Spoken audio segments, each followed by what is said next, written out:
In the mists of time, where legend bleeds into stone, 7 hills rise from ancient earth like sleeping giants. Here, where the Tiber curves through marshy lowlands, where shepherds once watched their flocks beneath Mediterranean stars, something eternal stirs. The rustle of wind through olive groves carries whispers of destiny, of bronze shields catching dawn light, of marble temples gleaming white against azure skies, of eagles spreading their wings across continents not yet dreamed. This is the birthplace of empire, where mortal ambition reaches toward the divine, where a city will grow to hold the world in its embrace. Listen closely, for in these hills, time itself holds its breath, waiting for Rome to be born. If this journey into history moves you, take a moment to like, share, and subscribe. Let timeless stories find new hearts, just like yours. Long before the name Rome echoed through history's corridors, the 7 hills stood sentinel over the Tiber River, their slopes dotted with small settlements and ancient graves. The Palatine, Capitoline, Aventine, Caelian, Esquiline, Viminal, and Quirinal. Each hill held its own character, its own secrets whispered through generations of farmers, herders, and craftsmen who called this land home. The morning mist would rise from the Tiber's waters each dawn, curling around these hills like smoke from sacrificial fires. Wild boars roamed the dense forest that crowned their peaks, while wolves prowled the valleys between, their howls echoing through nights lit only by stars and the occasional flicker of hearth fires from scattered huts. This was a land of deep valleys and rushing streams, of sacred groves where ancient spirits dwelt among oak and laurel trees. The people who first walked these hills were not yet Romans. They were Latins, Sabines, and Etruscans, tribal peoples, who understood the rhythms of earth and season, who knew which streams ran clearest, which slopes caught the best morning light for their modest crops of barley and emmer wheat. Their pottery was simple but beautiful, their bronze work skillful, their reverence for the divine expressed in small shrines built at crossroads and springs. Trade routes crossed these hills even then, linking the salt pans at the river's mouth to the mountain settlements inland. Merchants would rest in the shade of great trees, sharing news from distant places, tales of cities across the sea, where men built towers reaching toward heaven, where ships with purple sails carried goods beyond imagination. But the hill dwellers were content with simpler things: the taste of fresh bread, the warmth of wool spun from their own sheep, the comfort of knowing their ancestors slept peacefully in the earth beneath their feet. The Palatine Hill stood slightly apart from the others, its heights offering views across the marshy lowlands to where the Tiber bent like a silver serpent toward the distant sea. Here, the soil was rich and dark, fed by underground springs that never failed even in the driest summers. Ancient burial mounds dotted its slopes, marking the resting places of chieftains and holy men whose names had been forgotten, but whose spirits still watched over the land. As seasons turned to years and years to generations, the scattered settlements began to grow. What started as clusters of round huts expanded into small villages, connected by worn paths that followed the natural contours of the hills. Children played in the same clearings where their grandparents had played, learning the old songs, the old stories, the old ways of reading omens in the flight of birds and the patterns of wind through grain. The Tiber itself was both highway and boundary, its waters carrying news and goods from the wider world while serving as a natural barrier against raiders from the north. Fishermen learned to read its moods, when to venture out in their small boats, when to stay safely on shore. The river's annual floods brought rich silt to the surrounding fields, renewing the earth's fertility and ensuring that those who lived by its banks would never want for sustenance. In these early centuries, long before history began to keep careful count of years, the people of the 7 hills lived according to older rhythms. They marked time by the phases of the moon, the migration of birds, the blooming and dying of wildflowers on the hillsides. Their gods were the gods of growing things, spirits of grain and grape, of forest and stream, of the hearth fire that never died, and the sunrise that promised each day's renewal. Warriors there were among them, for no land was ever without conflict, but warfare was still a seasonal thing, like harvest or the rutting of deer. Men would take up their bronze-tipped spears and leather shields when disputes arose over grazing rights, or when cattle raiders came down from the mountains. But victory was measured in livestock recovered, and honor preserved rather than in kingdoms conquered, or cities burned. Women held wisdom in these ancient times, serving as keepers of household religion, as healers who knew which herbs could cure fever and which could ease the pain of childbirth. They wove the family story into the cloth they made, choosing colors and patterns that spoke of ancestors and hopes, of marriages arranged and children born, of the endless cycle of life that connected each generation to those who had come before and those yet to come. The hilltops themselves seemed to dream in those days, crowned with groves that no axe had touched, where ancient trees grew so tall their uppermost branches seemed to scrape the belly of the sky. Birds nested there that were found nowhere else. White doves that local people believed carried messages between the world of men and the realm of gods. Hawks whose cries could foretell changes in weather or fortune. As the sun set each evening, over the 7 hills, painting their slopes in shades of gold and purple, the people would gather around their fires to share the day's stories. Children would listen wide-eyed to tales of heroes and monsters, of magical springs and talking animals, of the old days when gods walked among mortals, and the boundary between earth and heaven was thin as morning mist. These stories, passed from mouth to mouth, from heart to heart, would one day become the foundation of something greater than any of them could imagine. The stars above the 7 hills shone with particular brightness in those ancient nights, unmarred by the glow of great cities or the smoke of countless fires. Shepherds watching their flocks learned to read the heavenly patterns, to navigate by the wheel of constellations that turned slowly overhead, marking the passage of seasons and the approach of sacred festivals when the whole community would gather to honor their gods with song and sacrifice. Thus did the 7 hills wait, patient as stone, beautiful as dawn, holding within their ancient soil the seeds of an empire that would one day span the known world. But in those early centuries, they were content to be what they were, home to simple people who loved their land, honored their ancestors, and trusted in the eternal cycle of seasons that would bring spring after winter, harvest after planting, peace after struggle. Just as it always had, and always would, in the realm where history becomes legend and legend touches the divine, there lived a princess named Rhea Silvia, daughter of kings, keeper of sacred flames. Her fate would be woven with divine thread, her story becoming the foundation stone upon which Rome would rise. She served as a Vestal virgin in the temple of Vesta, goddess of hearth and home, where eternal flames burned day and night, tended by women who had vowed their lives to purity and service. The sacred grove where Rhea Silvia walked each morning to gather herbs for temple ceremonies was a place where the veil between worlds grew thin. Ancient oaks stretched their gnarled branches toward heaven, their roots reaching deep into earth, made holy by centuries of prayer and sacrifice. Here, where sunlight filtered through leaves in patterns that seemed to shift with divine purpose, the god Mars came to her. Mars the warrior, Mars the protector, Mars whose strength moved the hearts of heroes and whose passion could not be denied by mortal vows.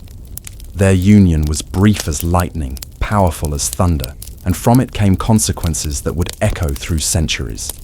When Rhea Silvia's condition became known, her uncle Romulus, who had usurped the throne from her father, decreed that both mother and children must die. For the children born of such a union, born of divine blood and royal lineage, represented a threat to his stolen power that no earthly force could contain. But the gods protect their own in ways that mortal understanding cannot fathom. When the twin boys were born, strong-limbed and fierce-eyed, marked from birth with the proud bearing that would one day command legions, Romulus ordered them placed in a basket and cast into the flooding Tiber.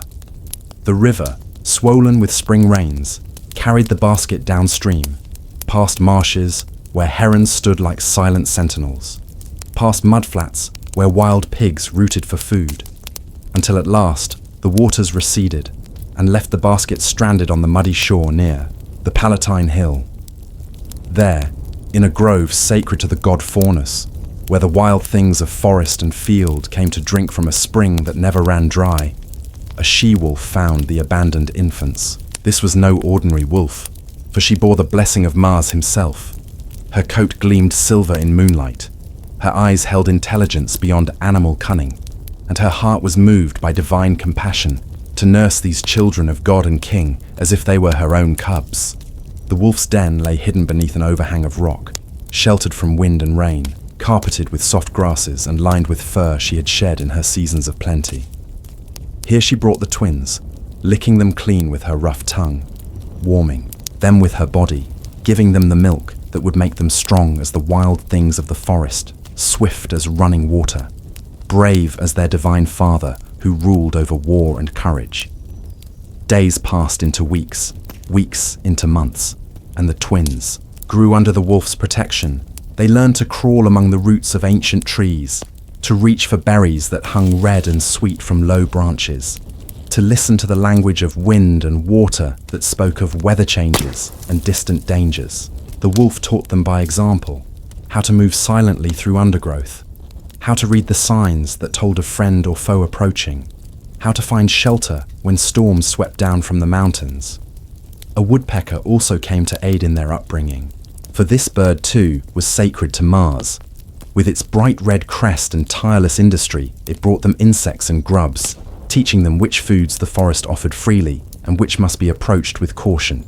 The birds drumming on dead tree trunks became their first music, a rhythm that would one day echo in the marching of Roman legions across conquered lands. The god Faunus himself watched over this strange nursery, his invisible presence keeping larger predators at bay, ensuring that those who might harm the divine children would lose their way in the forest's winding paths, or be turned aside by sudden mists that rose from nowhere and vanished just as mysteriously. Under his protection, the twins learned to speak not just the words of men, but the older languages, the speech of trees that creaked their wisdom in winter winds, the songs of streams that carried news from mountain to sea. As the boys grew stronger and more aware, they began to venture beyond the immediate vicinity of the den. The wolf would follow at a distance, her golden eyes always watching, always ready to defend them if need arose.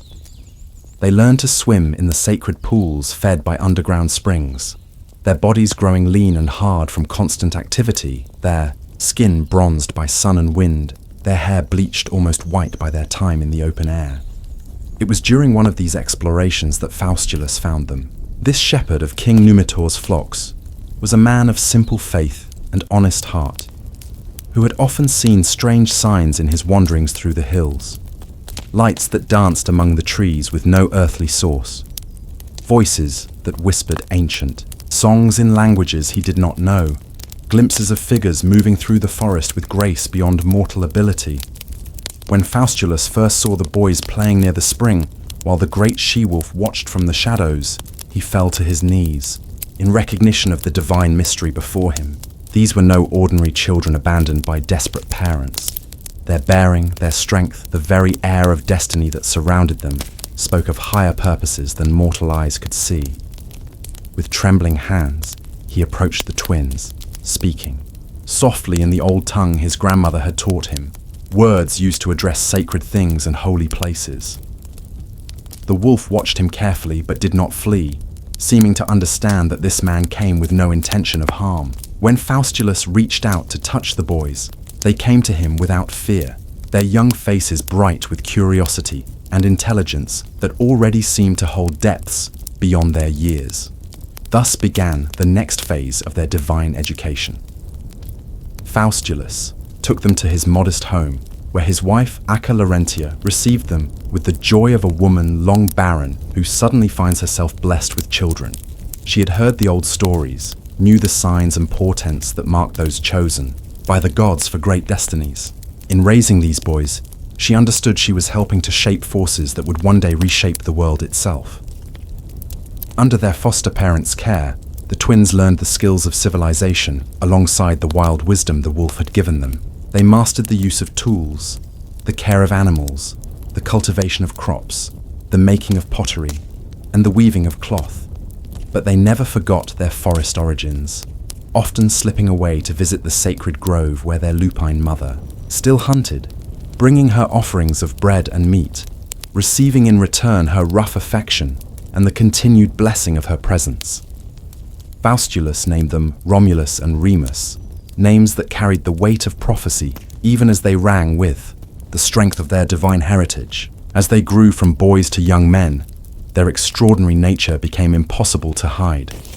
They ran faster than horses, fought with the skill of seasoned warriors despite their youth, and possessed a natural authority that made other young men follow them eagerly into whatever adventure or conflict arose. Their reputation spread throughout the Seven Hills, drawing to them others who chafed under the rule of tyrants, who dreamed of something greater than the petty kingdoms and endless feuds that marked those troubled times. They became leaders of a growing band of outcasts and idealists, refugees from injustice and seekers of a better way, the first citizens of a city that did not yet exist, but already lived in their hearts and dreams.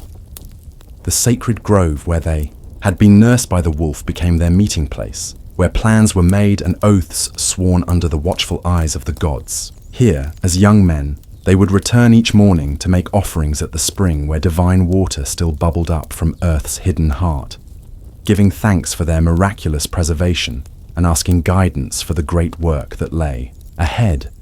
For they knew, with the certainty that comes from divine blood and sacred upbringing, that their destiny was not merely to survive, but to build something eternal. A city that would stand as monument to the gods who had saved them, a refuge for all who sought justice and opportunity, a place where the best in human nature could flourish under divine protection. The wolf's children had learned her lessons well. Strength to protect, courage to lead, wisdom to build, rather than merely destroy. On the 21st day of April, in the year that would forever after be counted as the first year of Rome, Romulus stood upon the Palatine Hill as the morning sun painted the world in shades of gold and crimson. The sacred auguries had been taken, the will of the gods made clear through the flight of 12 eagles that circled the hill in perfect formation before soaring toward the rising sun. This was the day foretold by prophecy, the moment when legend would transform into living stone and mortal ambition would be blessed by divine approval. The ritual of city founding was as old as memory itself, passed down through generations of priests and kings who understood that to create a sacred space required more than human will. It demanded the active participation of the gods themselves. Romulus had prepared for this moment through days of fasting and prayer, purifying his body and spirit for the great work ahead, studying the ancient traditions that would guide every step of the ceremony. At the center of the hilltop, where the eagles had circled lowest, Romulus lit a sacred fire using flint and steel, blessed at the altar of Vesta. The flames leaped skyward, bright and pure, carrying with them the prayers and hopes of all who had gathered to witness this birth of something unprecedented in the world. From this fire, he took a burning brand and began the most sacred act of founding, the striking of the first furrow that would mark his city's eternal boundary. Behind a white bull and a white heifer, both perfect specimens without blemish or mark, Romulus guided a bronze plough through the virgin soil. The furrow he carved was no ordinary boundary line, but a sacred channel that would separate the realm of human law from the wild world beyond, creating a space where justice could flourish and civilization take root. With each step, with each turn of earth, he spoke the ancient formulas that called upon the gods to bless and protect what he was creating. The plough moved in a great rectangle around the hilltop, following the natural contours of the land, but enhanced by divine geometry that spoke to the eternal order underlying all creation. Where gates would one day stand, Romulus lifted the plough and carried it across the unmarked space, for gates were places of transition and transformation that required different blessings than solid walls built for protection and permanence. As the sacred furrow closed upon itself, completing the circuit that defined Rome's first boundary, something fundamental shifted in the air itself. Those who witnessed it spoke later of feeling the presence of invisible powers gathering, of sensing that this hilltop had become something more than mere earth and stone. It had become a dwelling place of the divine, a focal point where heaven and earth met in harmony. The handful of followers who had joined Romulus in this great endeavour began immediately to build the first structures within the sacred boundary. These were not grand palaces or temples, but simple dwellings suited to their humble means. Round huts with walls of wattle and daub, roofs thatched with river reeds, floors of packed earth smoothed by hand and hardened by daily use. Yet even these modest homes were built according to sacred principles, their doorways facing the rising sun, their hearths positioned to honour the household gods that would protect each family. The mundus was dug at the city's heart, a circular pit that connected the realm of the living with the underworld below. Into this sacred cavity, each of the first citizens cast a handful of earth from their place of birth, symbolically transplanting their ancestral connections to this new soil.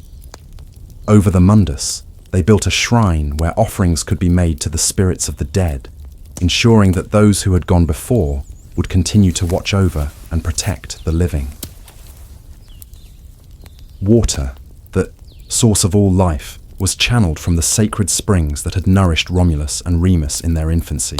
Stone-lined channels carried fresh water to the heart of the settlement, while wells were dug according to rituals that honoured the water spirits and ensured their continued blessing.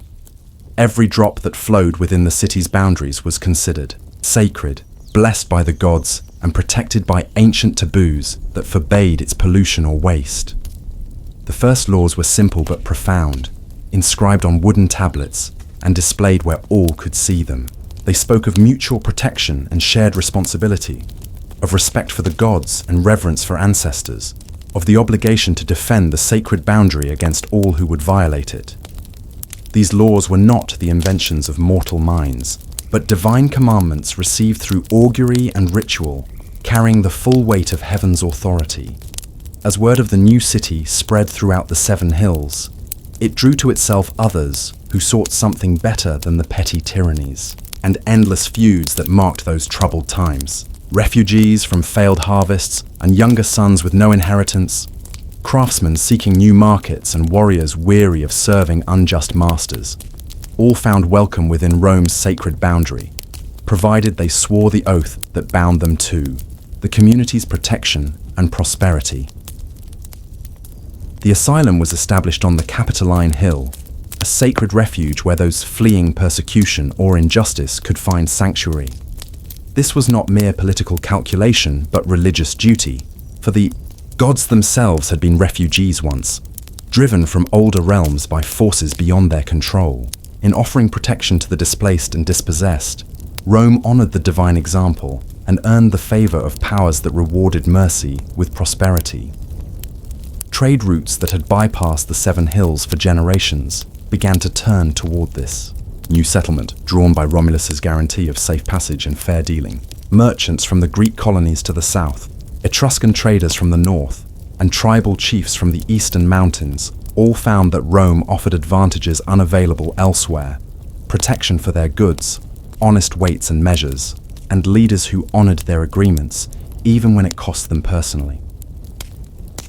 The calendar was established according to divine instruction, marking not just the practical needs of agriculture and trade, but the sacred rhythms that connected human life to cosmic order. Festivals were instituted to honor the gods who had made Rome possible: Mars the father, Vesta the protector of hearth and home, Faunus the guardian of wild places, and the she-wolf whose milk had nourished the founders in their helpless infancy.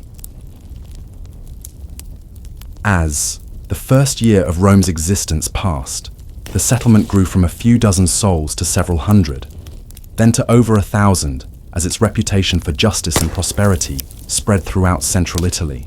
Each new citizen underwent the ritual of adoption that made them not just residents, but true Romans, bound by sacred oaths to defend the city even unto death, entitled to protection under its laws and participation in its governance. The first temple was raised to Jupiter Optimus Maximus, the king of gods who ruled from his throne among the stars. Though modest in size compared to the great temples that would one day crown the city's hills, It was built with perfect attention to sacred proportions and oriented precisely to catch the first rays of the rising sun on the anniversary of Rome's founding. Here, the citizens gathered each morning to make offerings and receive the blessings that would guide their daily labors. Agriculture flourished within and around the sacred boundary, for the earth itself seemed to respond to the divine favor that protected the settlement. Crops grew higher and fuller than in neighboring territories. Springs ran clearer and never failed even in drought years, and livestock thrived under the benevolent influence of the agricultural gods who had blessed Romulus's great work. The knights were peaceful within Rome's boundaries, protected by guardian spirits that walked the walls invisible to mortal eyes, but clearly felt by those who would do harm to the sacred community. Wild beasts that ravaged other settlements avoided Rome's territory. Bandits found their weapons turning aside mysteriously when they approached the city, and diseases that swept through neighboring populations seemed to lose their power when they encountered the protective barrier created by the founding rituals. Children born within the sacred boundary from the city's earliest days showed remarkable qualities: intelligence beyond their years, strength that surpassed their elders, and an instinctive understanding of justice and duty that needed no teaching. They were the first generation of true Romans, born not into tribal identity, but civic virtue, shaped by laws that valued merit over birth and character over wealth. As the sacred Furrow had separated Rome from the chaos surrounding it, so did time itself seem to bend around the new city. Events that should have taken generations to unfold happened within years, as if the gods themselves were hastening the development of their chosen people. What had begun as a single hill crowned with simple huts was already showing signs of the great metropolis it would one day become. The eternal city that would gather the nations under its protection and bring the blessings of civilization to the furthest corners of the earth. Thus did Rome begin, not in conquest or destruction, but in the sacred act of creation, blessed by gods and built according to principles that would endure long after its founders had joined their ancestors in the realm beyond mortal sight. The first furrow had been struck, the boundary established, the eternal city born from divine will and human devotion working in perfect harmony beneath the watchful eyes of heaven. Romulus ruled for 37 years, and in that time transformed his small hilltop settlement into something that already bore the seeds of greatness. His reign was marked not by the arbitrary exercise of power, but by the careful cultivation of institutions that would outlive any single ruler. He established the Senate, gathering around him the wisest and most experienced of Rome's citizens to serve as counselors in matters of law and governance, creating a tradition of collective wisdom that would become one of Rome's greatest strengths. The first king understood that a city built to last required more than walls and laws. It needed the active participation of divine forces that could preserve it through trials yet to come. He instituted the priesthoods that would maintain the sacred relationship between Rome and its protecting gods, establishing rituals and ceremonies that ensured the divine favor would continue from generation to generation. The College of Augurs was formed to read the will of heaven in the flight of birds and the patterns of lightning, while the Vestal Virgins tended the eternal flame that symbolized Rome's undying spirit. When Romulus disappeared during a sudden thunderstorm while reviewing his troops on the Campus Martius, those who witnessed it spoke of seeing him lifted bodily into the heavens, transformed from mortal king into the god Quirinus, who would forever after watch over Rome's destiny. His divine apotheosis set a precedent that would shape Roman understanding of rulership for centuries. Kings were not merely political leaders, but sacred figures whose authority derived from heaven itself. The period that followed was known as the Interregnum, when the Senate governed Rome while seeking divine guidance about who should succeed the vanished king. Through careful augury and consultation with the gods, they determined that the next ruler should be chosen not from among Romulus's followers, but from the Sabine people who had become Rome's partners and allies through marriage and treaty. This decision demonstrated the young city's remarkable capacity for growth and adaptation, its willingness to expand the definition of Roman identity to include worthy peoples from beyond its original boundaries. Numa Pompilius was brought from his retreat among the sacred groves of the Sabine hills, where he had spent years in contemplation and study of divine law. Unlike Romulus, the warrior founder, Numa was a philosopher king whose reign would be remembered as a golden age of peace and spiritual development. For 43 years, he ruled without engaging in a single war, instead focusing his energies on the internal development of Roman institutions and the deepening of the city's relationship with the divine realm. Under Numa's guidance, the rough customs of a frontier settlement were refined into a sophisticated system of religious observance that honored dozens of gods and spirits, each with their proper sphere of influence and their particular requirements for worship. He established the calendar that would govern Roman life for centuries, carefully balancing the practical needs of agriculture and trade with the sacred rhythms that connected human activity to cosmic order. The month of January was dedicated to Janus, the two-faced god who looked both backward and forward, symbolizing Rome's ability to honor its past while embracing its future. The sacred colleges were expanded and formalized under Numa's rule, creating institutional structures that would preserve religious knowledge through generations of political change. The pontifices were given authority over all sacred matters within the city, while the Salii became the dancing priests of Mars, performing ancient rituals that maintained the god's protection over Rome's military endeavors. The Arveles were charged with agricultural ceremonies that ensured good harvests, while the Luperci conducted purification rites that cleansed the city of spiritual pollution and renewed its connection to the natural world.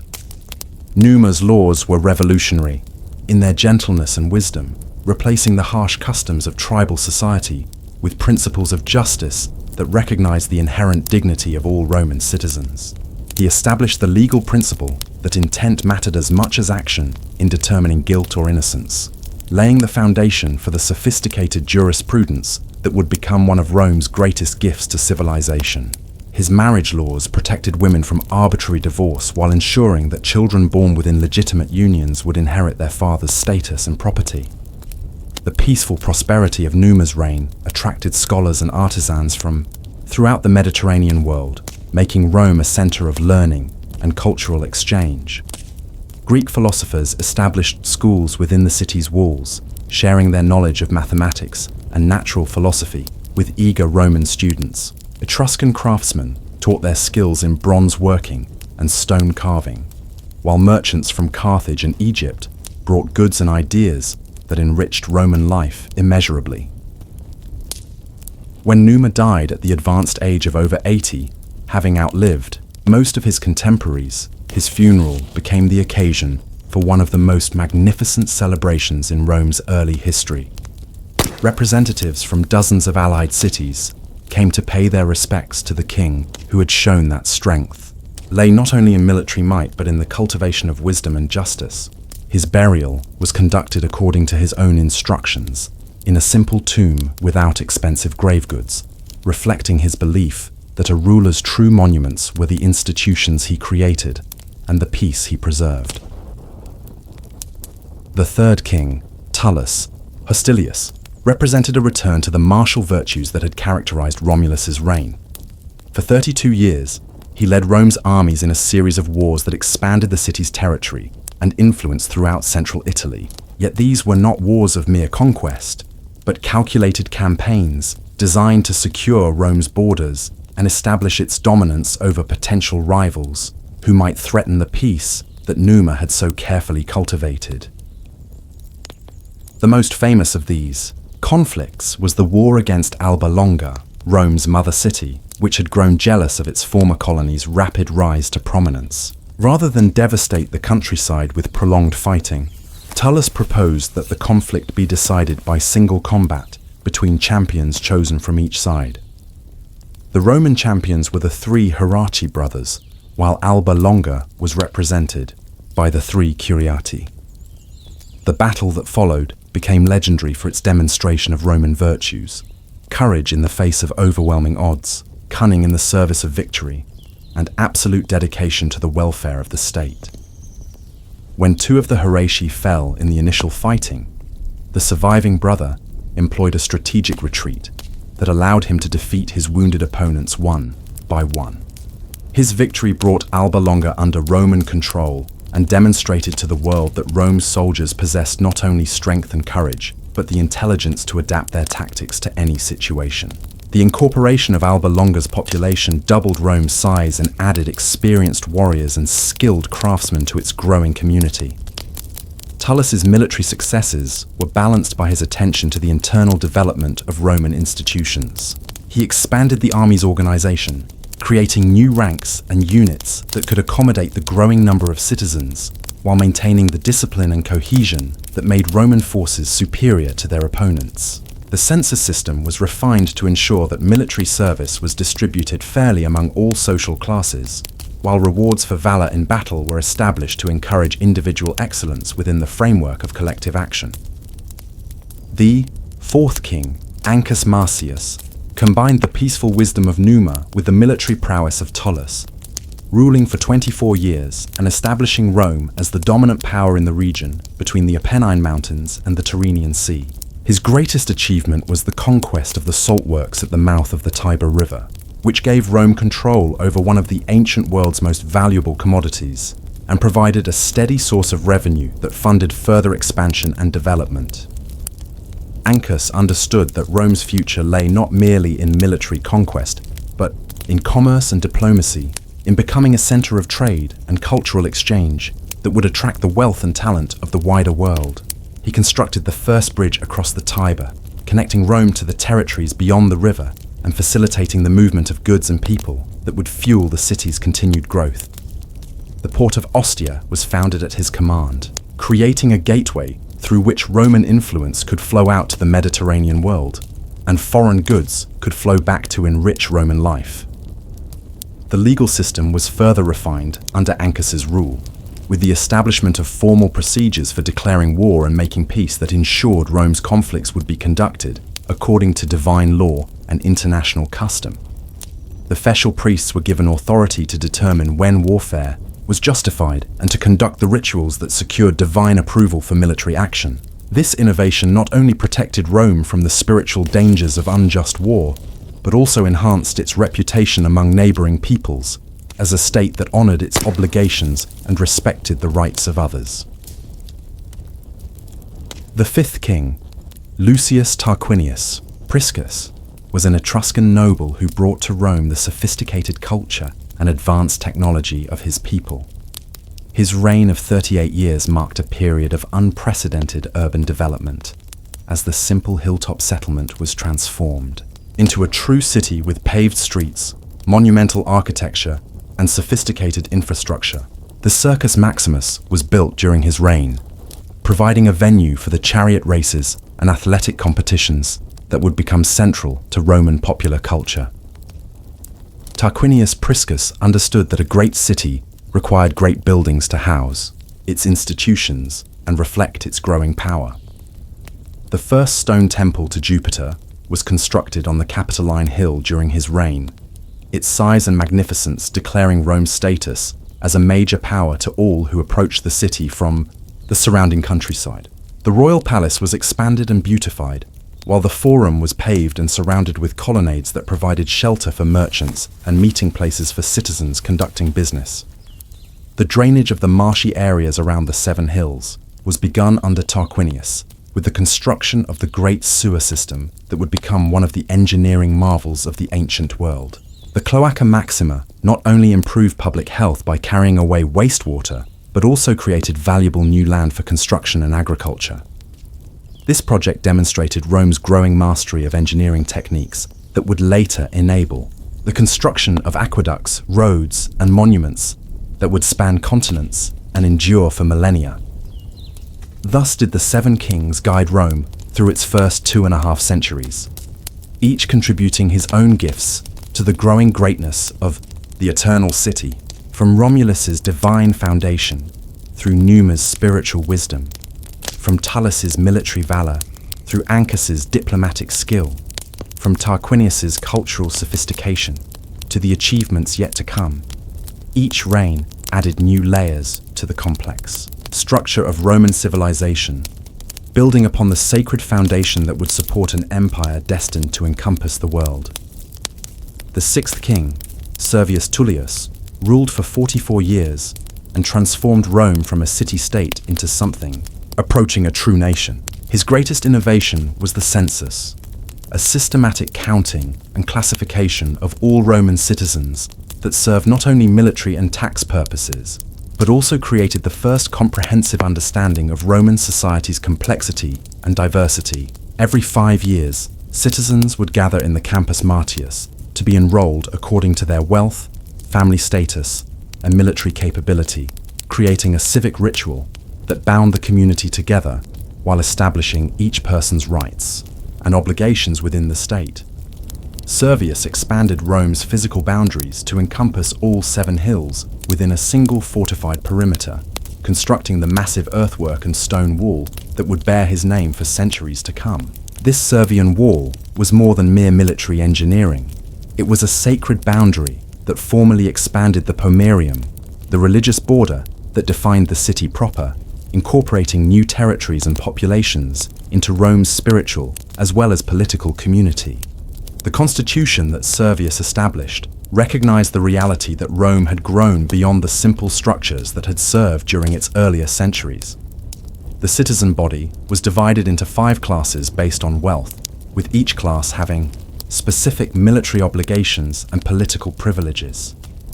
The wealthiest citizens, who could afford complete armor and weapons, formed the heavy infantry that would become the backbone of Roman military might. Those of moderate means served as light infantry or cavalry, while the poorest citizens were organized into support units that handled logistics and siege operations.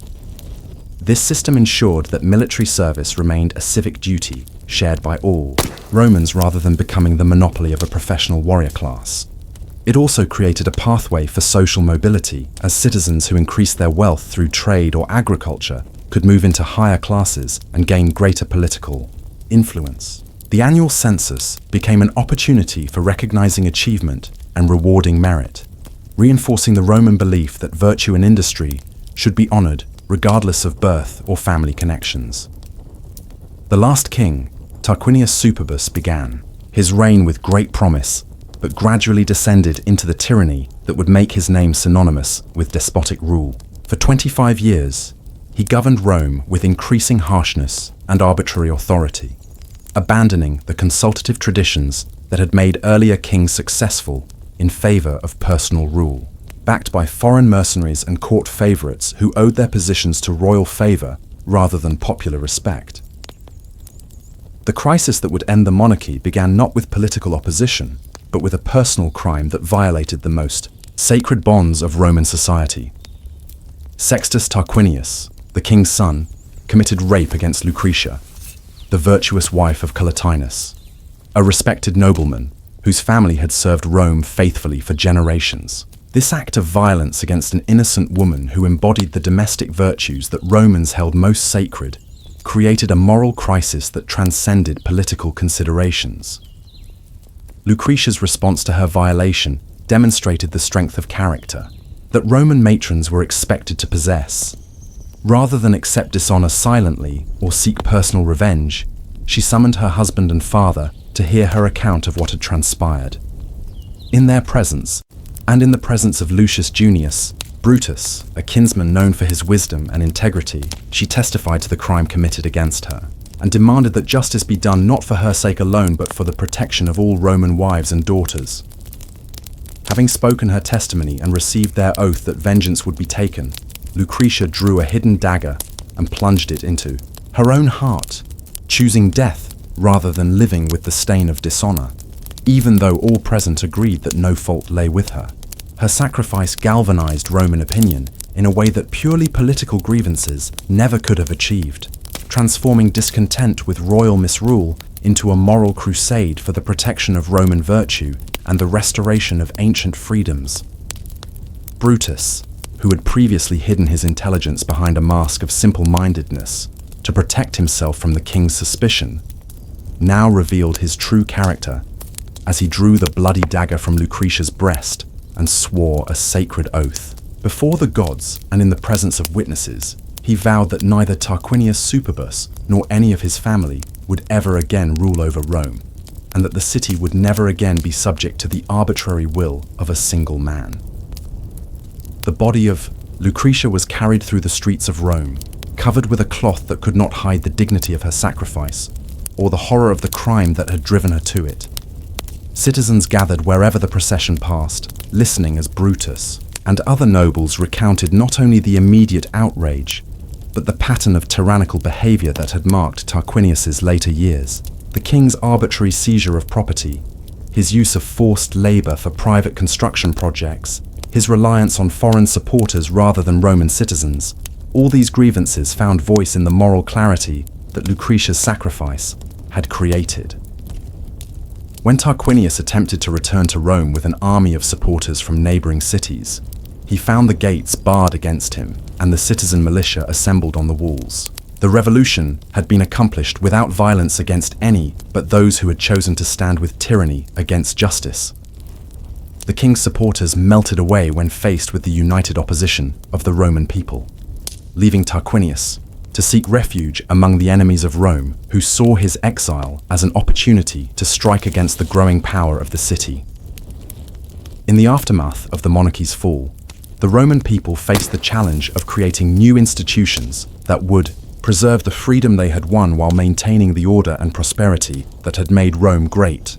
The solution they developed was as innovative as it was practical: the establishment of two chief magistrates, called consuls, who would share executive authority and serve for limited terms, subject to popular approval and constitutional constraints.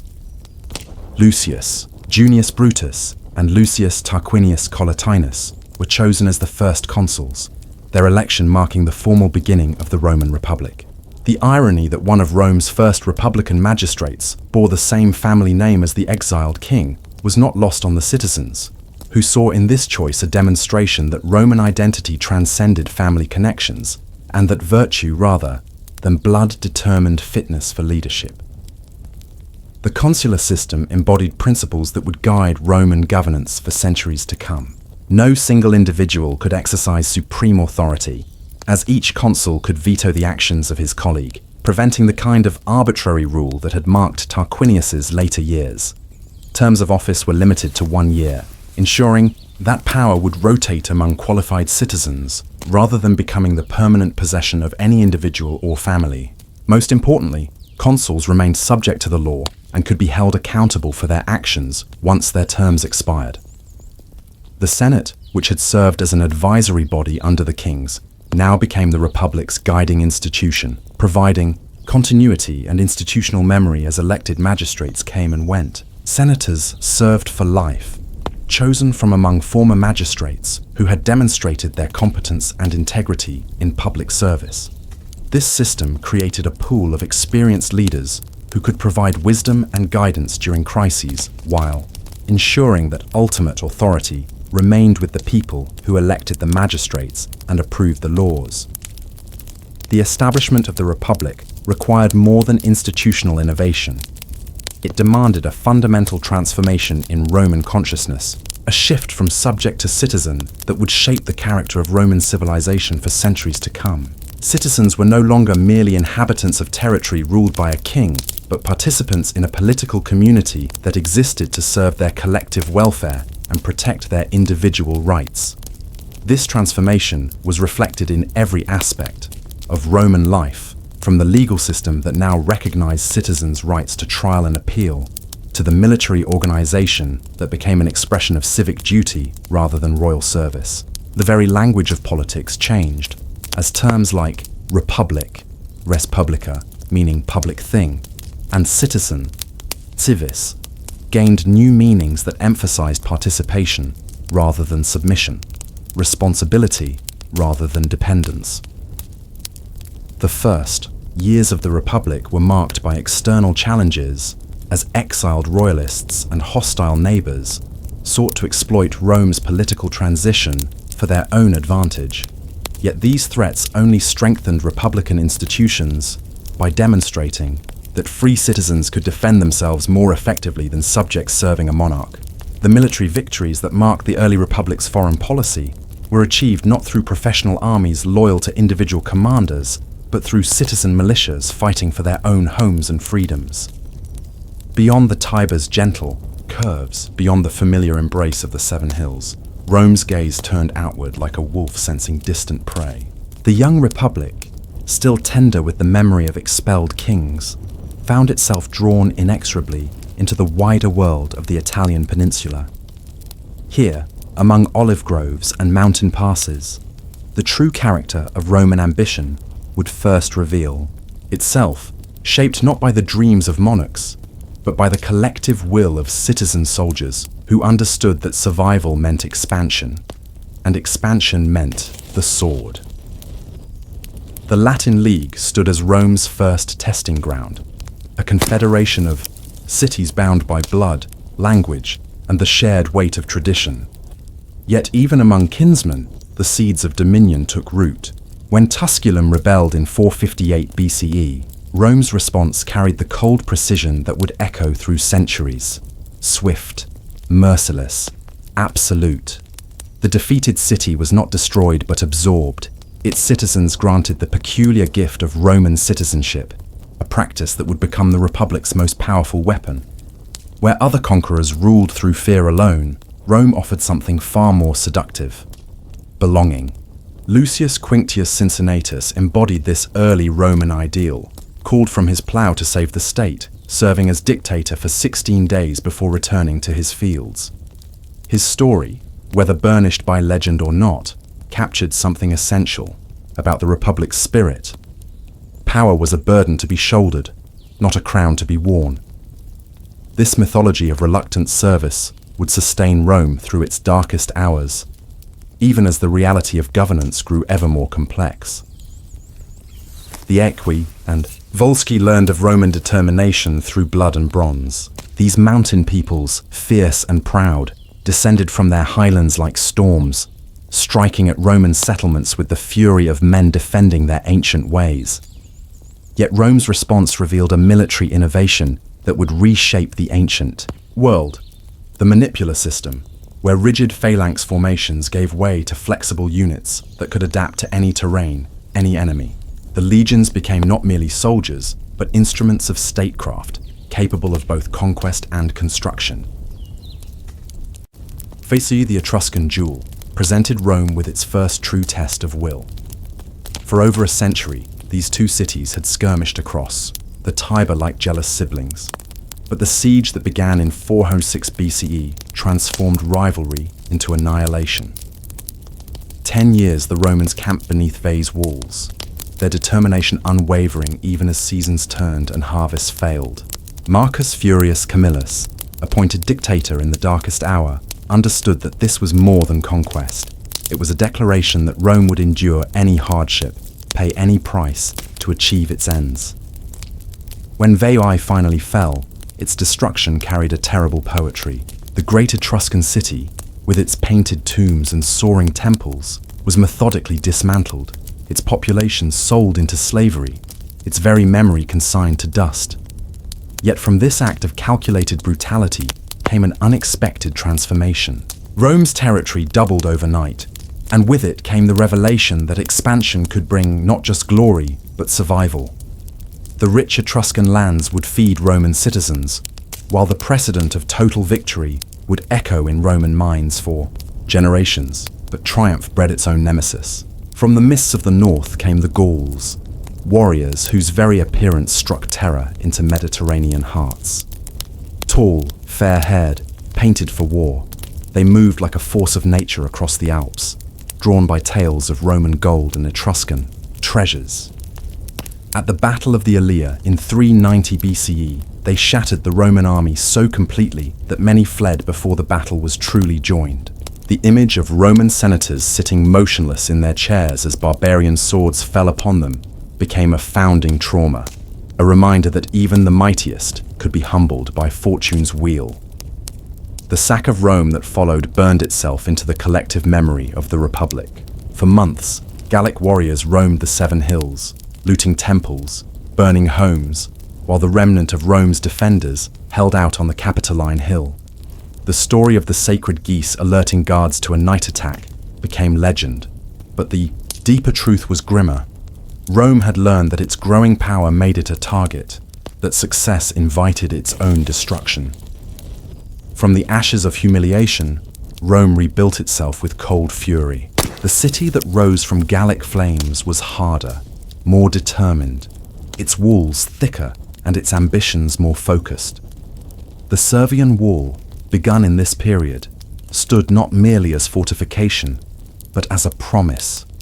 Never again would barbarians walk freely through Roman streets. Yet the true walls being built were made not of stone, but of alliances, treaties, and the gradual integration of Italy under Roman dominion. The Samnite Wars stretched across nearly half a century, from 343 to 290 BCE, and in their grinding progression, Rome learned the arts of patient conquest. The Samnites, mountain warriors hardened by generations of conflict, proved that courage alone could not stand against Roman organization. At the Caudine Forks in 321 BCE, when an entire Roman army was trapped and forced to pass under the yoke, in humiliation, Rome's response revealed the Republic's deepest strength, the capacity to endure disaster and return stronger. Appius. Claudius the Blind emerged from this crucible as both engineer and visionary. His great road, the Via Appia, stretched like a stone spear toward the south, linking Rome to its conquests with bonds stronger than any treaty. All roads lead to Rome would become more than a saying. It was the physical manifestation of imperial logic, ensuring that troops, goods, and ideas flowed toward the center of power. The aqueducts he championed brought mountain water to the seven hills, allowing the city to grow beyond the constraints of nature itself. Pyrrhus of Epirus arrived, in Italy like a hero from Homer's age, bringing elephants and dreams of Western Empire. His victories at Heraclea and Asculum in 280 and 279 BCE cost him so dearly that they coined a phrase for hollow triumph. Rome's genius lay not in avoiding defeat, but in making defeat temporary. Where other states might sue for peace after such losses, Rome simply recruited new legions, rebuilt its armies, and returned to the field. The war elephants, terrifying at first sight, became merely another obstacle to overcome, their effectiveness neutralized by Roman adaptability. When Pyrrhus finally departed Italy in 275 BCE, he left behind a peninsula fundamentally transformed. Rome now stood as the undisputed master of central and southern Italy, its network of colonies and allies creating a power base that dwarfed any single city-state. The Roman Confederation was born not from conquest alone, but from a sophisticated understanding of human nature.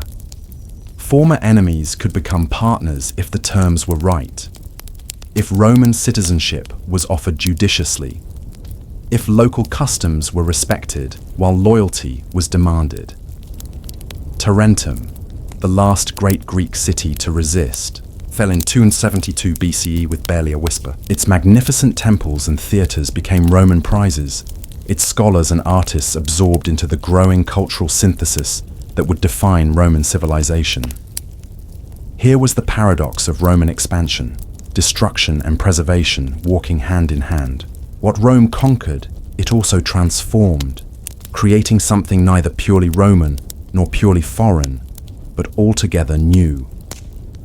The Mediterranean stretched before Rome like an invitation to destiny, its waters promising both fortune and catastrophe. Across the waves lay Carthage, the great Phoenician power that had ruled the seas while Rome was still struggling to master the Tiber's banks. The First Punic War began in 264 BCE over Sicily, that triangular jewel that commanded the central Mediterranean, but it would evolve into something far greater, a test of whether the world was large enough for two such powers. Rome's first encounters with naval warfare revealed the Republic's characteristic response to new challenges, adaptation through innovation.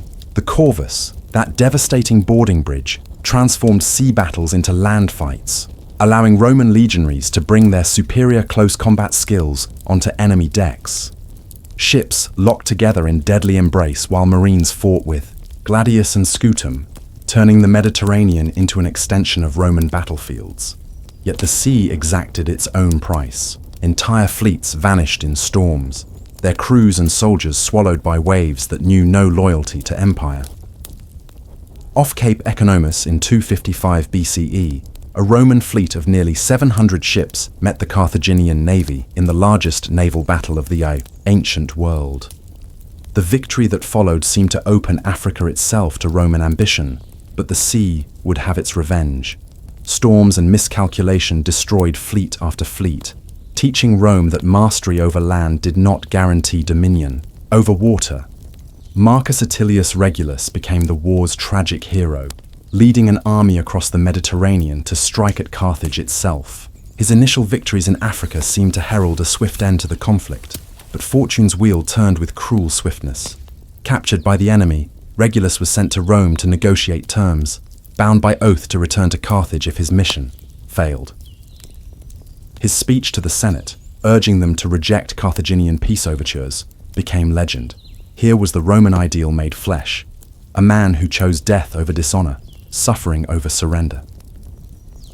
The war ground on for 23 years, bleeding both powers white. Cities changed hands like counters in some cosmic game, while farmers abandoned their fields and merchants watched their trade routes disappear into chaos. The siege of Lilybaeum tested Roman resolve to its limits, that western stronghold of Sicily holding out year after year against Roman determination. Here, under the scorching Sicilian sun, Roman engineering matched Carthaginian cunning in a contest of wills that would shape the Mediterranean's future. Victory, when it finally came at the Aegates Islands in 241 BCE, arrived not through brilliant strategy, but through dogged persistence. The Carthaginian fleet, undermanned and under-equipped, fell before Roman ships that had learned the sea's harsh lessons. Sicily became Rome's first province, administered not as an ally, but as a possession, establishing the template for imperial governance that would spread across 3 continents. Peace with Carthage proved as fragile as morning frost. In the mountains of Spain, where silver mines glittered like scattered stars, a new Carthaginian power was rising. Hamilcar Barca, surnamed Lightning, had sworn his young son to eternal enmity against Rome, binding the boy's fate to his people's thirst for vengeance. That child, Hannibal, would grow to become Rome's greatest nightmare, the shadow that stalked the Republic through its most perilous hour. The siege of Saguntum in 219 BCE lit the fuse of the Second Punic War. This Spanish city, caught between 2 empires, became the sacrifice that neither power could afford to ignore. Rome's declaration of protection met Carthaginian determination to expand, and in the collision of these absolutes, the ancient world found its destiny. When Saguntum fell after 8 months of desperate resistance, its burning walls cast shadows that reached across continents. Hannibal's march began in the spring of 218 BCE, a journey that would echo through history like thunder from a clear sky. 90,000 men, 12,000 cavalry, and 37 elephants moved northward from Cartagena, following ancient trade routes toward the Alps. Romans, secure in their belief that geography protected them, could not conceive that any enemy would attempt such a crossing. The Pyrenees had been conquered, the Rhone forded, but the Alps stood like the backbone of the world, snow-crowned and seemingly impassable. The mountain crossing became legend even as it unfolded, through passes where winds cut like knives and the air grew too thin to breathe easily. Hannibal drove his polyglot army.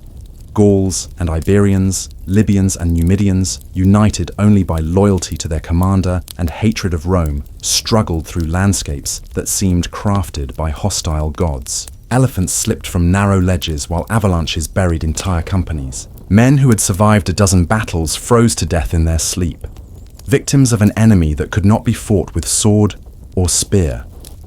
When the survivors finally descended into the Po Valley, they numbered perhaps 26,000.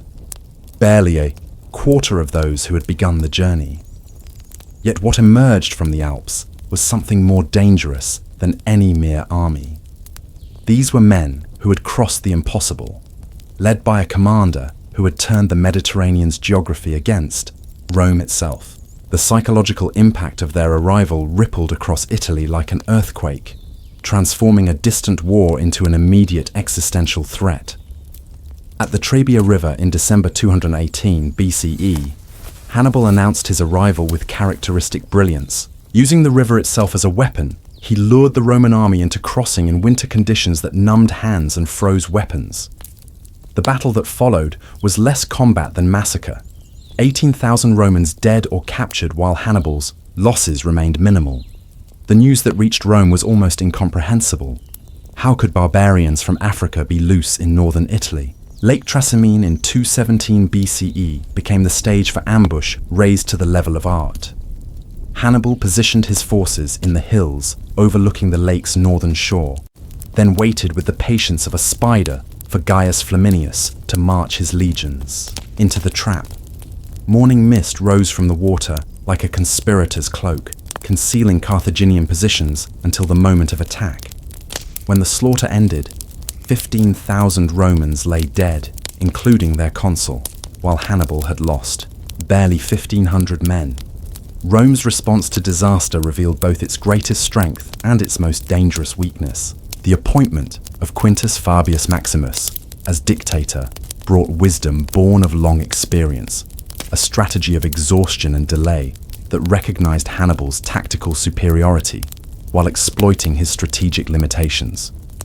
The Fabian strategy: harassment without engagement, attrition without decisive battle, offered Rome its best hope of survival, yet it demanded a patience that ran counter to Roman nature. Marcus Minucius Rufus, Fabius's master of horse, embodied the Roman frustration with defensive warfare. His unauthorized engagement with Hannibal's forces near Geronium nearly ended in catastrophe, saved only by Fabius's timely intervention. The political crisis that followed revealed the Republic's internal tensions. A people accustomed to aggressive warfare chafed under a strategy that seemed passive, even cowardly, despite its strategic soundness. The consulship of Lucius Aemilius Paulus and Gaius Terentius Varro in 216 BCE promised a return to Roman aggressiveness. These men, commanding the largest army Rome had ever assembled, 8 legions and allied forces numbering over 80,000, marched south to confront Hannibal directly. The size of their force reflected Roman determination to end the war. Through overwhelming strength, yet numbers alone would prove insufficient against genius. At Cannae on August 2nd, 216 BCE, Hannibal demonstrated why tactical brilliance could overcome material superiority. His deployment, weak center, strong flanks, invited the Roman attack that Varro had planned, drawing the legions into a deadly embrace. As the Carthaginian center gave ground, Roman forces pressed forward, concentrating their strength precisely where Hannibal wanted them. The wings closed like jaws. African infantry and Spanish swordsmen cutting into Roman flanks, while Numidian cavalry completed the encirclement. The slaughter that followed defied comprehension. In a single afternoon, Rome lost nearly 70,000 men, including Consul Paulus, 2/3 of its senators present with the army, and countless officers who represented the Republic's military leadership. Hannibal's losses numbered perhaps 6,000, a disparity so extreme that it seemed to mock the very notion of Roman invincibility. Rivers of blood stained the Apulian plain, while Carthaginian soldiers collected gold rings from fallen Roman nobles by the basketful. News of Cannae struck Rome like divine judgment. Mothers wailed in the streets while the Senate met in emergency session, facing the possibility that their state might not survive the next moon. Marcus Junius Pyrrhus was appointed dictator with authority to suspend normal legal protections, while desperate measures included human sacrifice, Greek and Gallic slaves buried alive in the Forum Boreum, to appease gods who seemed to have abandoned the Republic. Yet in Rome's darkest hour, its deepest character emerged. When Hannibal's herald, Carthalo, approached the city walls to negotiate terms, he was refused entry. The Senate's response carried sublime arrogance. Rome did not treat with enemies on its own soil. While other states might have sued for peace, after such devastation, the Republic chose to continue fighting, demonstrating the inflexible will that would ultimately prove more valuable than any tactical advantage. The years following Cannae became a test of endurance that stripped both powers to their essence. Hannibal, stranded in hostile territory with dwindling supplies and no prospect of reinforcement, watched his army slowly wither despite its tactical invincibility. Rome, meanwhile, learned to fight a new kind of war, one where survival mattered more than glory, where strategic patience could overcome tactical brilliance. Marcus Claudius Marcellus, nicknamed the Sword of Rome, pioneered the harassment tactics that would gradually erode Hannibal's strength. At Nola and Casilinum, he proved that Roman forces could engage the Carthaginian army successfully if they avoided the kind of pitched battles where Hannibal's genius could shine. These small victories restored Roman morale while demonstrating that the enemy was mortal after all. The siege of Syracuse from 214 to 212 BCE revealed Rome's growing sophistication in siege warfare. Here, defending the great Greek city, Archimedes deployed his mathematical genius in service of war, creating engines that could lift Roman ships from the water and mirrors that reportedly set them ablaze. Yet Roman persistence ultimately triumphed over Greek ingenuity. When the city finally fell, Marcellus wept at the destruction of such beauty, embodying the complex Roman relationship with the Greek culture they conquered and absorbed. Hannibal's march on Rome itself in 211 BCE represented both his greatest opportunity and the beginning of his strategic decline. The sight of Carthaginian cavalry beneath the city walls sent shockwaves through the population, yet Rome's refusal to recall troops from Spain or Sicily demonstrated a strategic confidence that bordered on the supernatural. When land near Hannibal's camp was auctioned in the city and sold at full price, the gesture carried psychological weight beyond its economic significance. The Battle of the Metaurus in 207 BCE finally broke Carthaginian hopes in Italy. Hasdrubal Barca, Hannibal's brother, had crossed the Alps with reinforcements that might have changed the war's entire trajectory. Instead, he found himself trapped between two Roman armies commanded by Gaius Claudius Nero and Marcus Livius Salinator. His death in the battle's final moments removed Hannibal's last hope of victory, while his severed head, thrown into the Carthaginian camp, announced the shift in fortune's wheel. Publius Cornelius Scipio, later called Africanus, embodied Rome's new generation of commanders, men who had learned from Hannibal's methods while retaining distinctly Roman virtues. His conquest of Carthaginian Spain from 210 to 206 BCE demonstrated strategic thinking that matched tactical skill. At Ilipa, he used Hannibal's own double envelopment against a Carthaginian army, proving that Roman students could surpass their African teachers. The decision to invade Africa in 204 BCE carried both strategic genius and enormous risk. By threatening Carthage itself, Rome forced the recall of Hannibal from Italy, transforming the conflict from defensive to offensive warfare. The alliance with Massinissa and the Numidian cavalry gave Roman forces the mobile striking power they had previously lacked, while Scipio's diplomatic skills created the coalition necessary for victory. The Battle of Zama in 202 BCE brought the ancient world's two greatest powers to their final reckoning. Hannibal, recalled to defend his homeland after 15 years of Italian campaigning, faced Scipio in a confrontation that would determine the Mediterranean's future. Here, on the dusty plains southwest of Carthage, the student would finally meet his master in combat that transcended mere military conflict to become a clash of civilizations. The preliminary conference between the two commanders carried the weight of legend.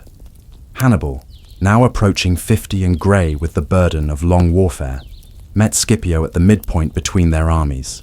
Their conversation, preserved in fragments by ancient historians, revealed the mutual respect of warriors, who understood that they were making history. Hannibal's offer of peace, Carthaginian withdrawal from all disputed territories, met Scipio's demand for unconditional surrender, making battle inevitable.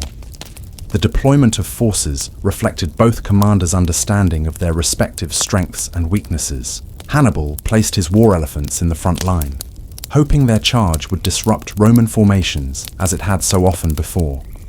Behind them came mercenaries and recent recruits, with his veteran African infantry held in reserve.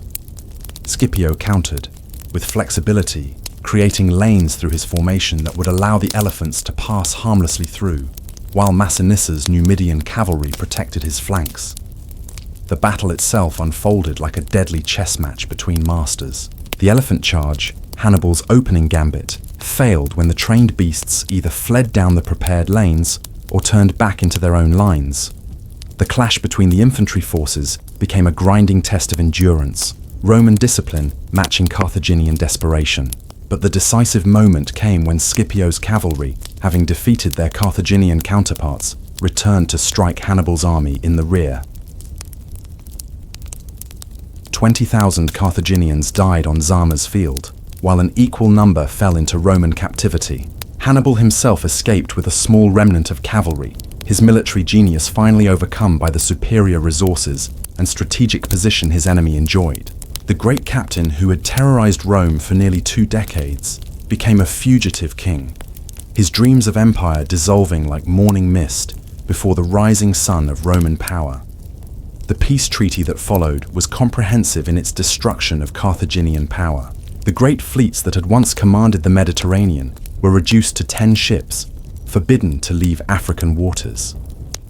The war elephants that had carried Carthaginian arms across mountains and plains were surrendered, their species banned from military service. An indemnity of 10,000 talents, payable over 50 years, ensured that Carthage would remain economically subordinate to Rome for generations. Hannibal's later years carried the melancholy of greatness fallen to earth. Exile took him to the courts of eastern kings, Antiochus of Syria, Prusias of Bithynia, where he served as military advisor and living symbol of resistance to Roman expansion. Yet wherever he went, Roman diplomatic pressure followed, a patient pursuit that would end only with his death. When Bithynian surrender seemed imminent in 183 BCE, Hannibal chose poison over captivity. His final act, a last assertion of personal freedom against the empire he had never been able to defeat. Second Punic War's end marked more than Carthaginian defeat. It announced Rome's emergence as the Mediterranean's supreme power. The republic that had once struggled to control the Italian peninsula now held dominion from Spain to Sicily, its influence extending into Africa and the Eastern kingdoms.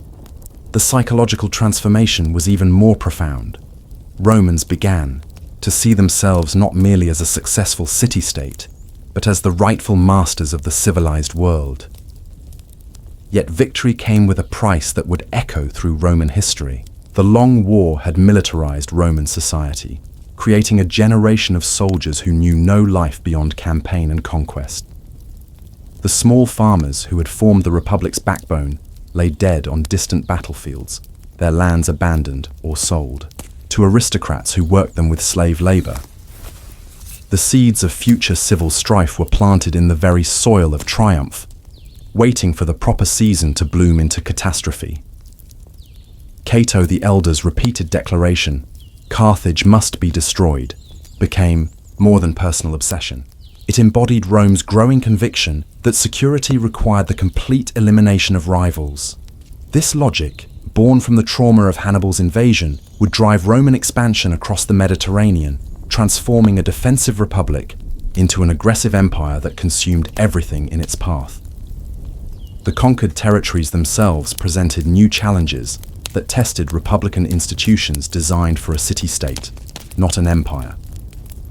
Provincial governors wielded power that would have made kings jealous, while the wealth flowing into Rome from tribute and plunder corrupted the very virtues that had won the victories. The Republic's success contained the virus of its own destruction, a contradiction that future generations would struggle to resolve. The echoes of Spartacus's rebellion had barely faded when new storms gathered across the Roman horizon. The Veii Republic, once proud in its balance of power and democratic ideals, now swayed like a ship caught between competing winds. The very foundations that had lifted Rome from a collection of hills to master of the Mediterranean began to crack under the weight of empire itself. In the year 60 BCE, 3 men met in the shadows of Roman politics, their ambitions too vast for the traditional boundaries of the Republic. Gaius Julius Caesar, a man whose name would echo through eternity, stood beside Marcus Licinius Crassus, Rome's wealthiest citizen, and Gnaeus Pompeius Magnus, called Pompey the Great, whose military victories had already carved his legend across distant lands. Together, they formed what historians would later call the First Triumvirate, though no official documents recorded their alliance. It was an agreement made in whispers, sealed by shared dreams of power that the Senate could no longer contain. Caesar, descended from the ancient patrician Julian line that claimed Venus herself as ancestor, possessed a mind that moved like Mercury, swift, brilliant, and impossible to grasp. His eyes held the hunger of eagles, and his words carried the weight of destiny. Yet for all his noble blood and quick wit, he found himself trapped by debt and political enemies who feared his rising star. The consulship of 59 BCE became his path to salvation, though the Senate fought him at every turn. Crassus brought gold to their alliance, rivers of it, earned through fire and real estate speculation in a city that burned with troubling frequency. His wealth could buy armies, senators, and silence in equal measure. But wealth alone could not purchase the military glory that Romans prized above all else. For that, he looked to his younger allies, hoping their victories might lift his own name to immortality. Pompey had already tasted such glory. His conquests in the east had brought vast territories under Roman control, from Syria to the borders of Egypt. Soldiers whispered his name with reverence, and the people of Rome cheered when his triumphs filled the streets with exotic treasures and captive kings. Yet the Senate feared his popularity and blocked his attempts to settle his veterans with land grants. Frustration grew in his heart like a slow-burning flame. Together, these three titans manipulated the machinery of Roman democracy as if it were clay in their hands. Caesar's consulship pushed through laws that benefited all three: land for Pompey's veterans, ratification of his eastern conquests, and tax relief for Crassus's financial interests. When Senator Bibulus attempted to oppose them, Caesar's supporters surrounded him with such fury that he retreated to his house for the remainder of the year, emerging only to issue ineffective proclamations that the streets ignored. The Republic's ancient customs bent and creaked under this new form of governance. Citizens began to whisper that three men now ruled where once the Senate and people had held sway.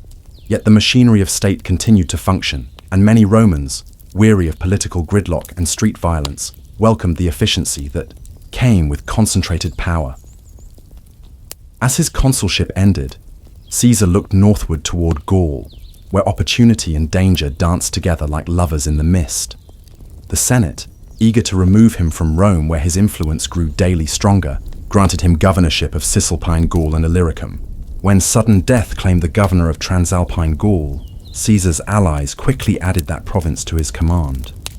4 legions marched under his eagles, but more importantly, 5 years stretched before him.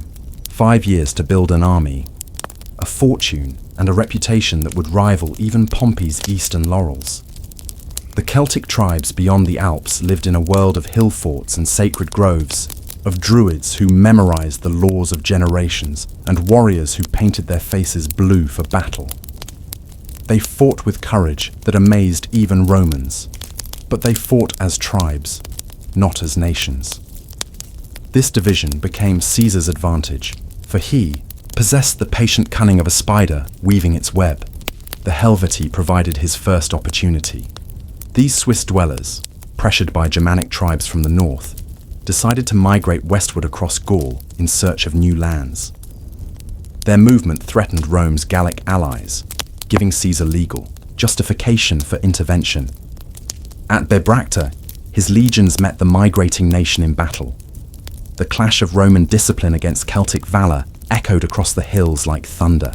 When silence fell, the Helvetii lay broken, their migration dreams shattered against the iron reality of Roman military machine. Victory followed victory as Caesar's reputation grew.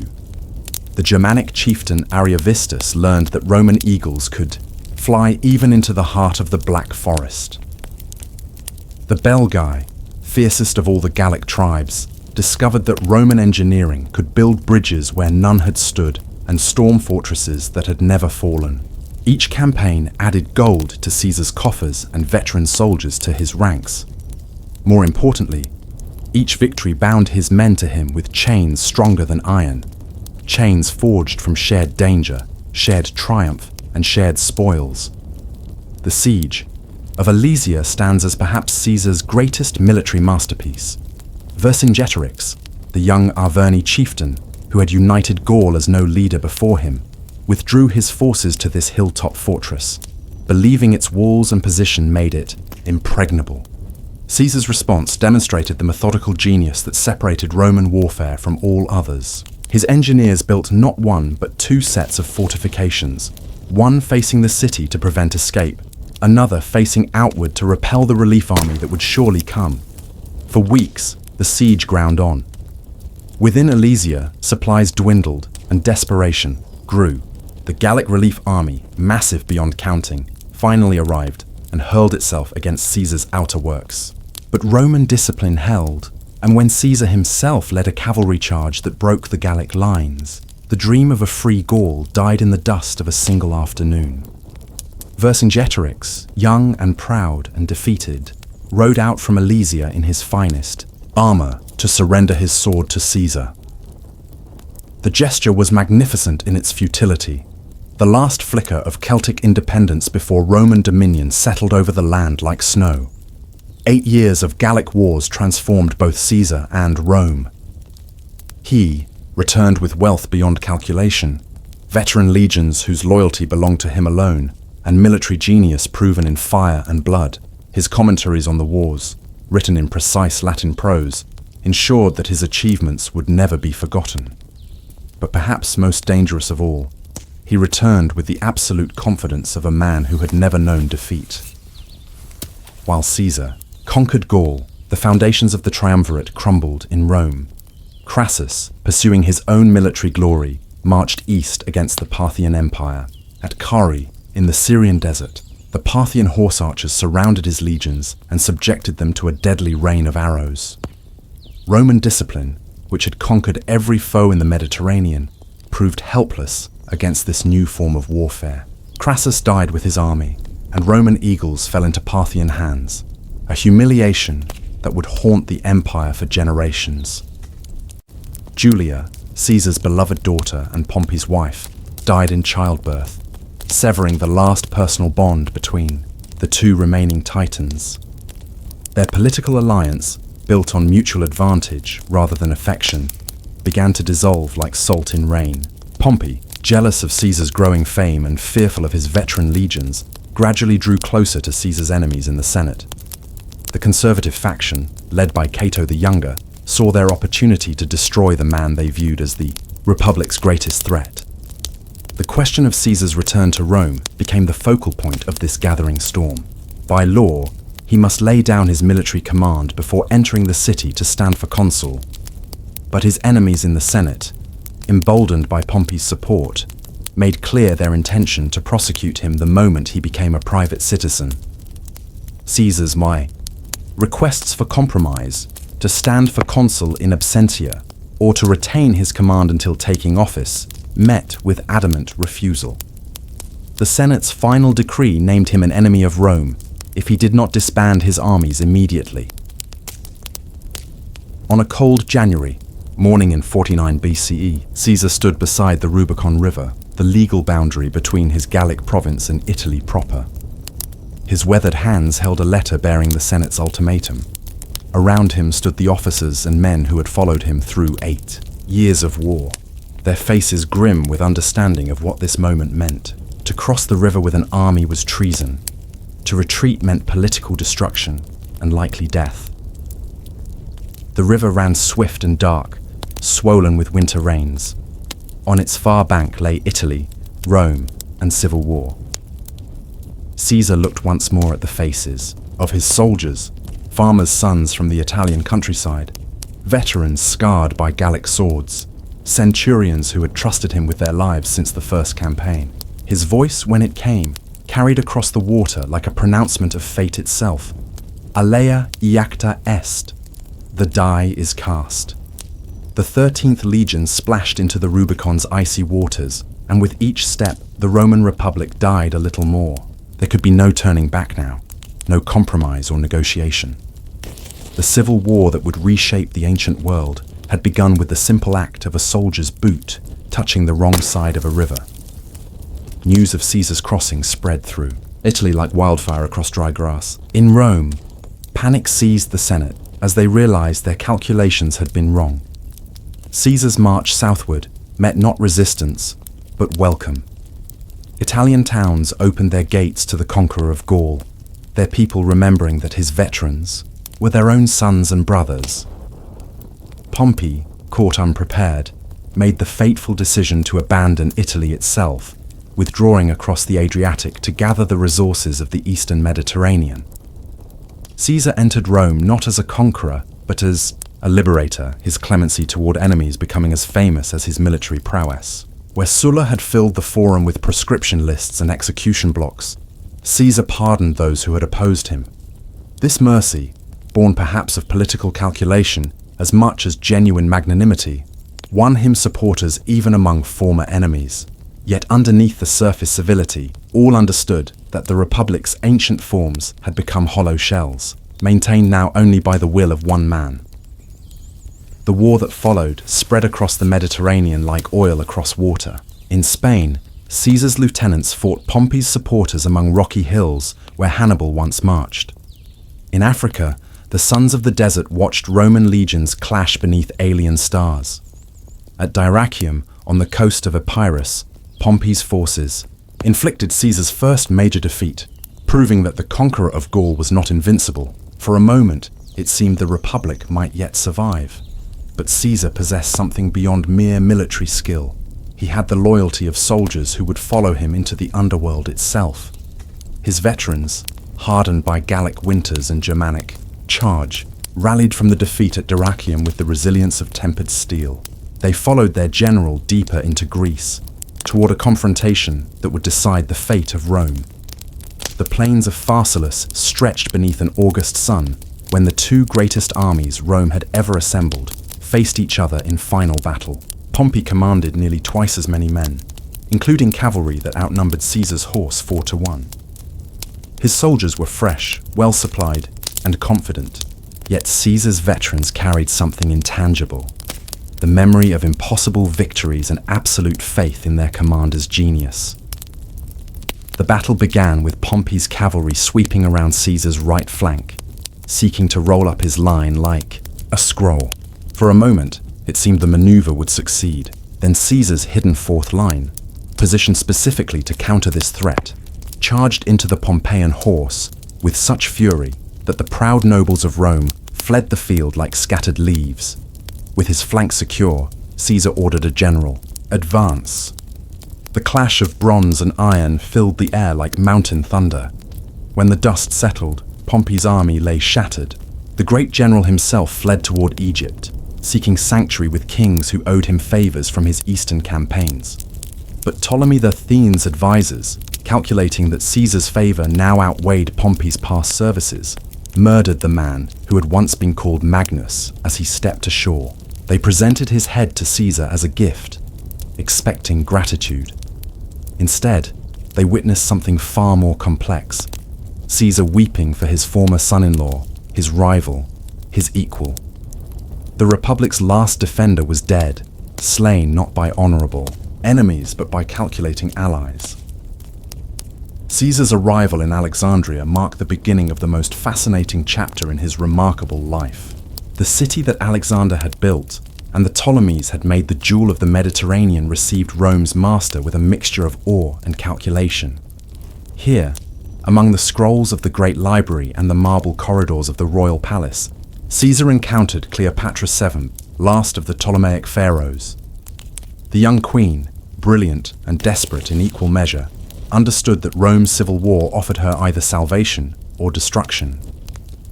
Her brother Ptolemy XIII held Alexandria, but Caesar's legions held the future. The story of their first meeting, Cleopatra smuggled to Caesar's presence wrapped in a carpet, may be legend, but the alliance they forged was real enough. two of history's most remarkable minds recognized each other across the gulf of cultures and circumstances.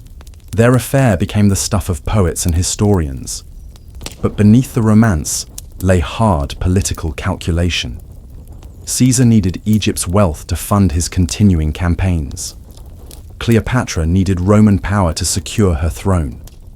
Together, they sailed, the Nile in the royal barge, visiting temples where she was worshipped as Isis and he was hailed as a god. Their son Caesarion would embody the union of Roman power and Hellenistic culture, though his future would prove as tragic as it was brief. But Caesar could not linger in Alexandria's perfumed gardens, while enemies still threatened Rome's peace. In Asia Minor, Pharnaces II of Pontus had taken advantage of Roman civil war to reclaim his father's kingdom.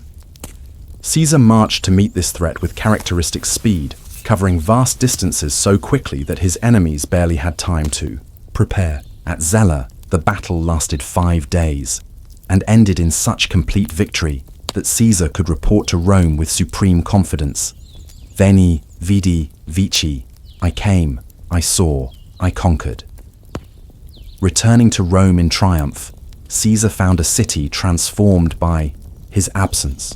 4 times the Senate voted him triumphs, honoring his victories in Gaul, Egypt, Pontus, and Africa. The celebrations stretched for months, with processions of golden treasures, exotic beasts, and captive kings, filing through streets lined with cheering crowds.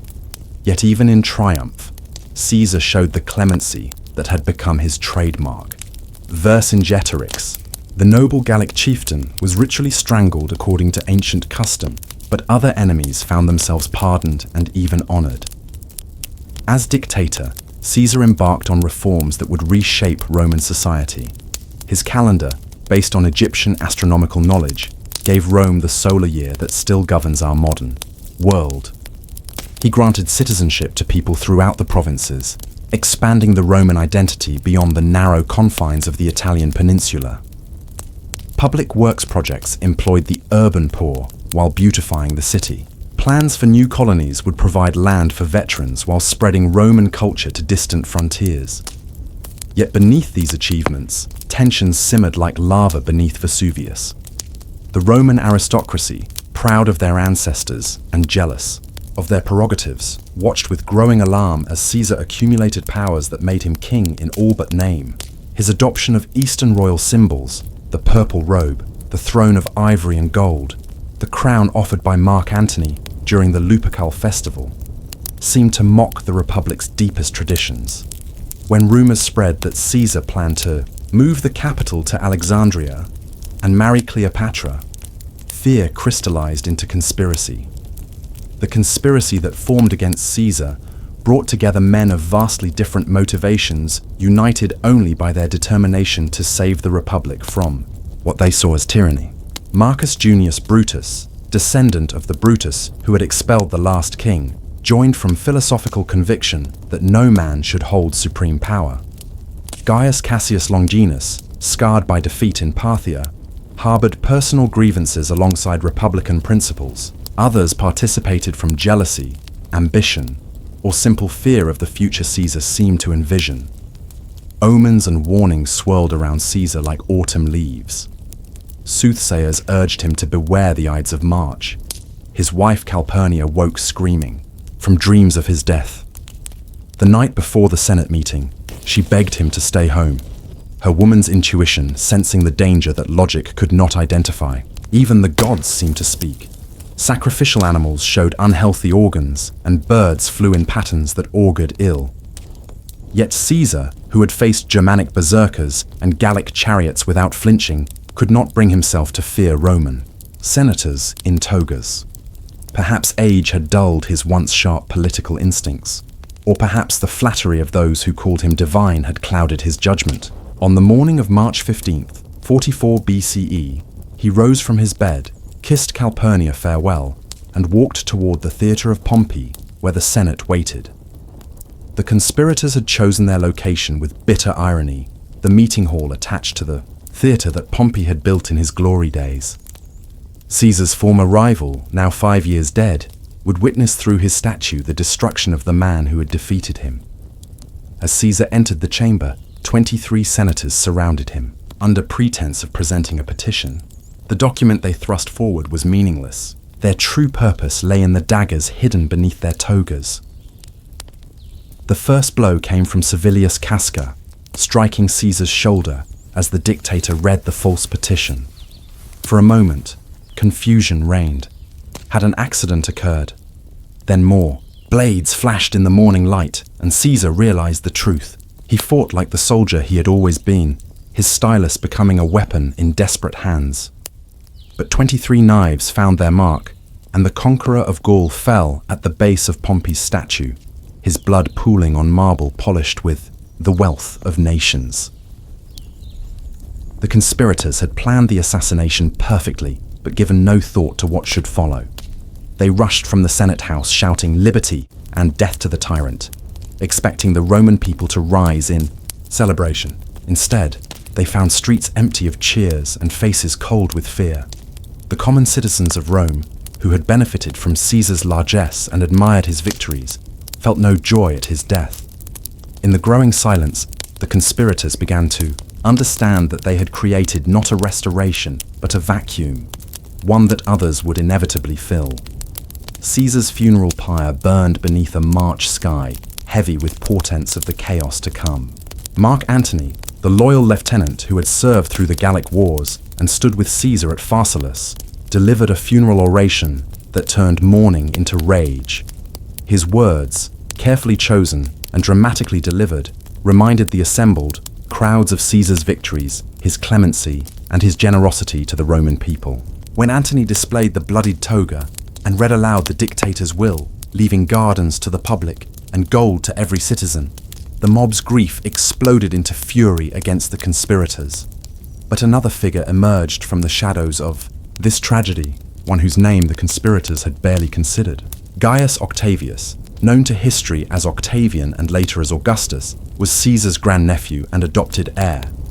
At 19, he possessed neither military experience nor political standing, yet Caesar's will had made him both wealthy and heir to one of history's most powerful names.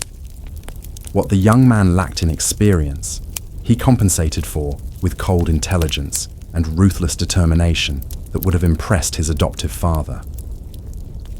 The months following Caesar's assassination saw Rome divide into armed camps. The conspirators, led by Brutus and Cassius, fled to the eastern provinces, where they began raising armies in the name of the restored republic.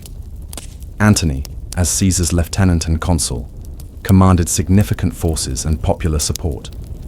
Octavian arrived in Rome claiming his inheritance and demanding recognition as Caesar's true political heir. Each faction proclaimed loyalty to Rome while preparing for the civil war that everyone knew must come. Cicero, the great orator who had opposed Caesar in life, now emerged as the Republic's most eloquent defender. His Philippics against Antony rank among the finest speeches in Latin literature, comparing Caesar's lieutenant to the tyrants of old and calling upon all true Romans to resist his ambitions. Yet for all Cicero's rhetorical brilliance, words could not compete with legions, and the aging senator would soon learn that the age of debate was ending. The alliance that ended the Republic's final hopes formed with shocking pragmatism.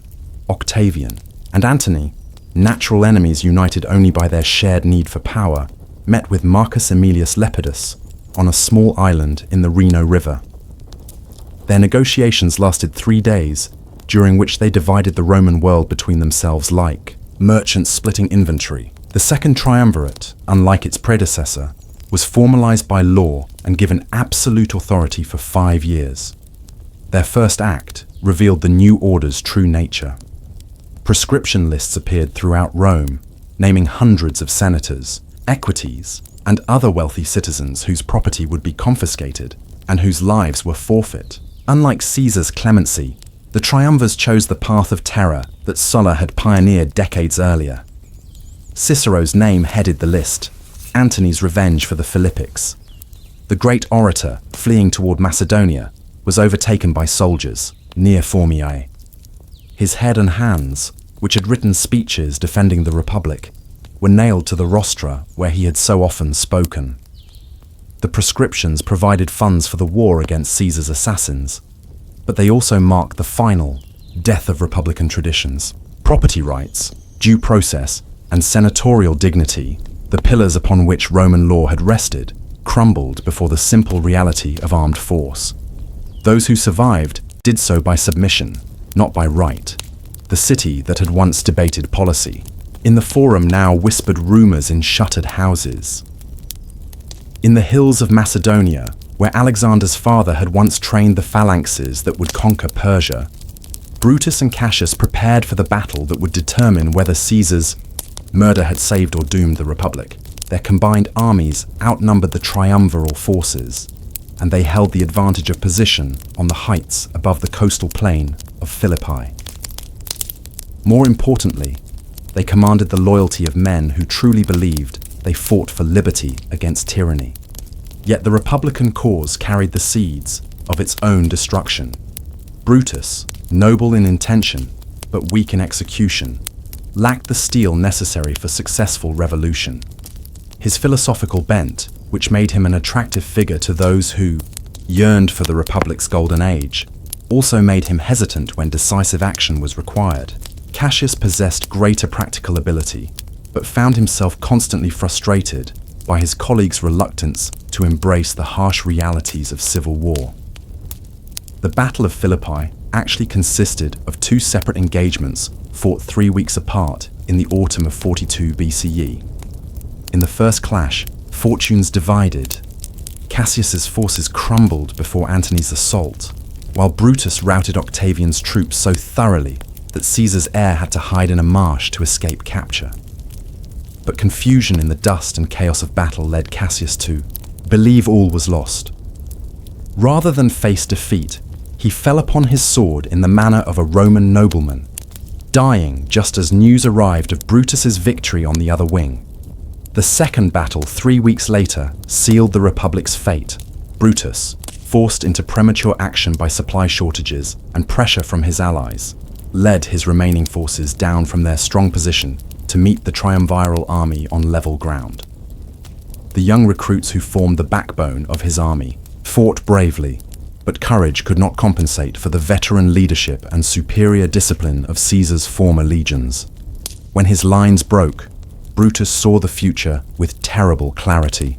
The Republic he had killed Caesar to save was dying, with him on the plains of Philippi. Rather than flee to fight another day, Brutus chose the death that Roman honor demanded. His final words, according to those who witnessed them, were addressed to Caesar's shade.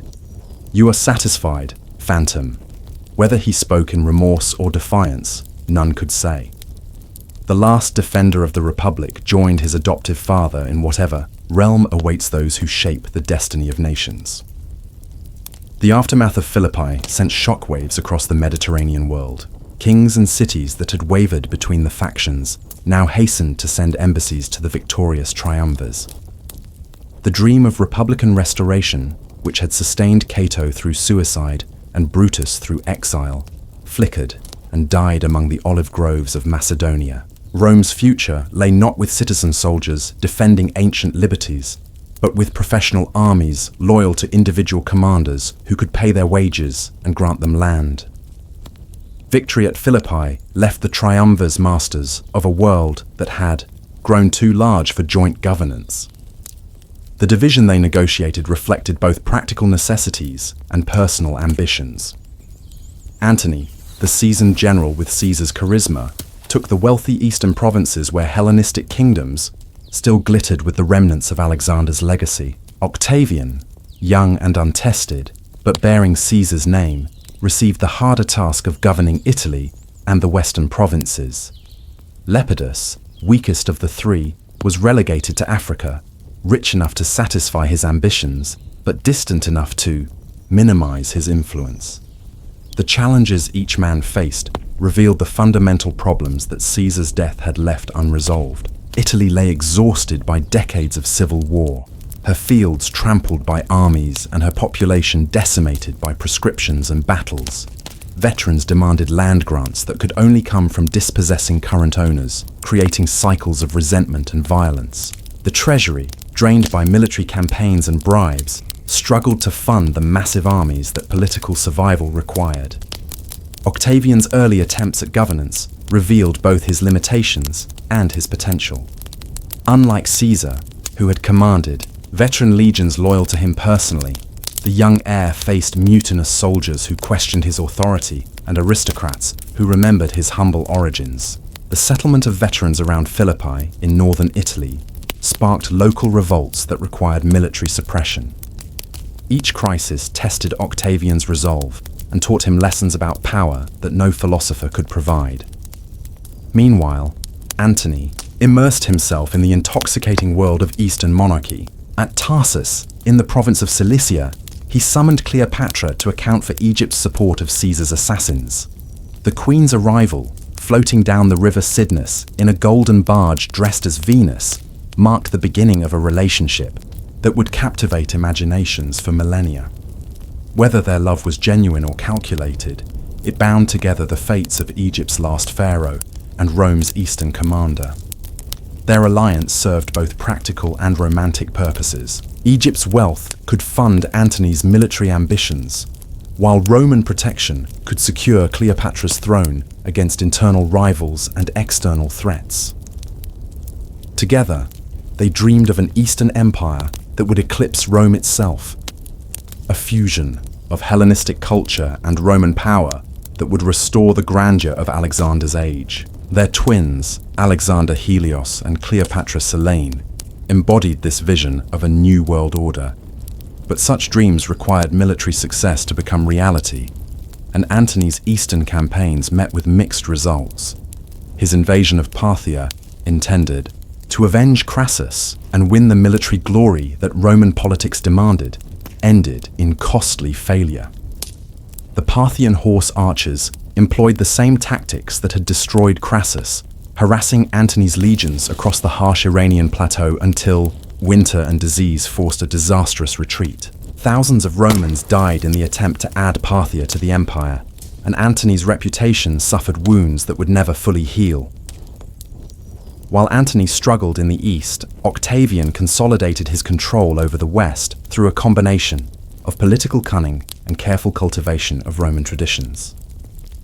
He married Livia Drusilla, whose beauty and intelligence made her an ideal partner for a man who understood that personal relationships were political weapons. More importantly, he began the careful process of transforming himself from Caesar's heir into Rome's inevitable leader, not through the dramatic gestures that had marked his adoptive father's career, but through patient accumulation of authority and loyalty.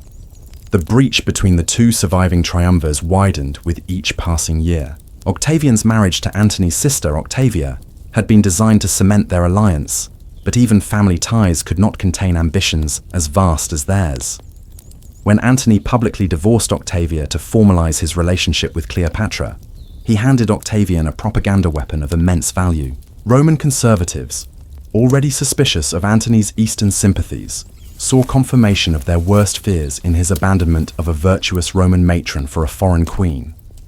The final crisis approached with the inevitability of Greek tragedy. Two visions of Rome's future, Octavian's traditional republic guided by ancient values, and Antony's cosmopolitan empire embracing Eastern grandeur, could not coexist indefinitely. The Mediterranean world, barely recovered from the chaos following Caesar's death, prepared once again for civil war as the last act of the Republic's long death approached its climax. In the gathering shadows of this approaching conflict, ordinary Romans could only watch and wait as Titans prepared to struggle for dominion over their world. The choice between Octavian and Antony would determine not merely who ruled Rome, but what Rome would become. The young republic that had once prized citizen soldiers and senatorial debate was about to transform into something entirely new, an empire that would endure for over 1,000 years, shaped by the outcome of this final civil war.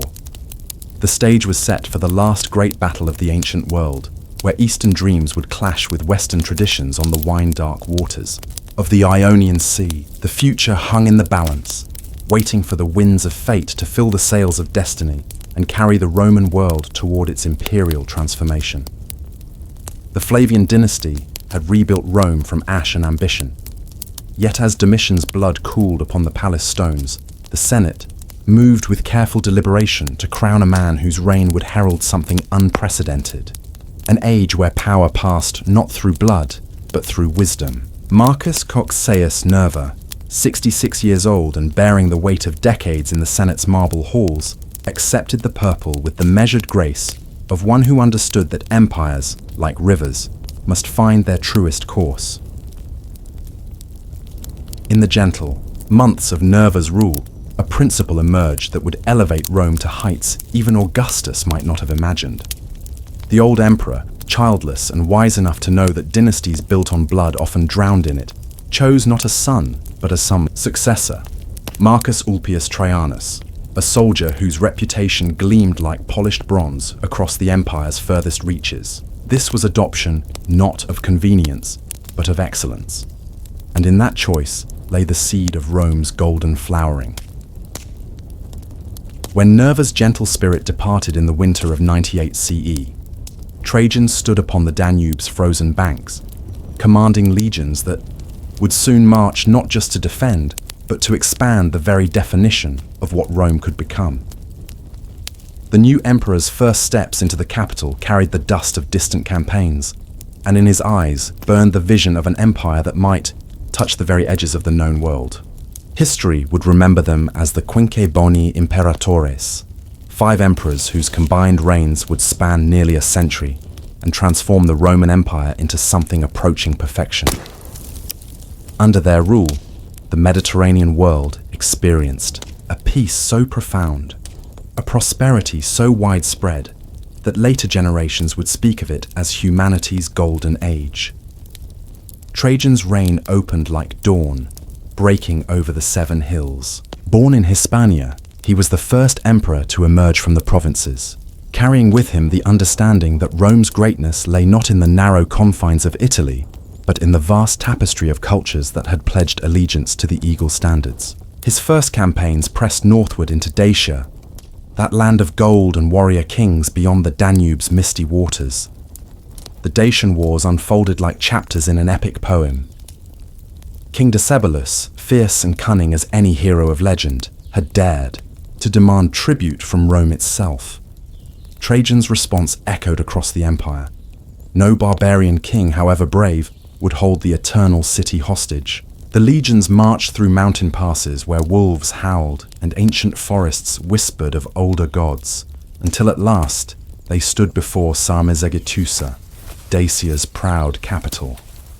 When the city fell, when Decebalus chose death over captivity, the wealth of Dacian gold mines flooded into Rome's treasury like a river of liquid sunlight.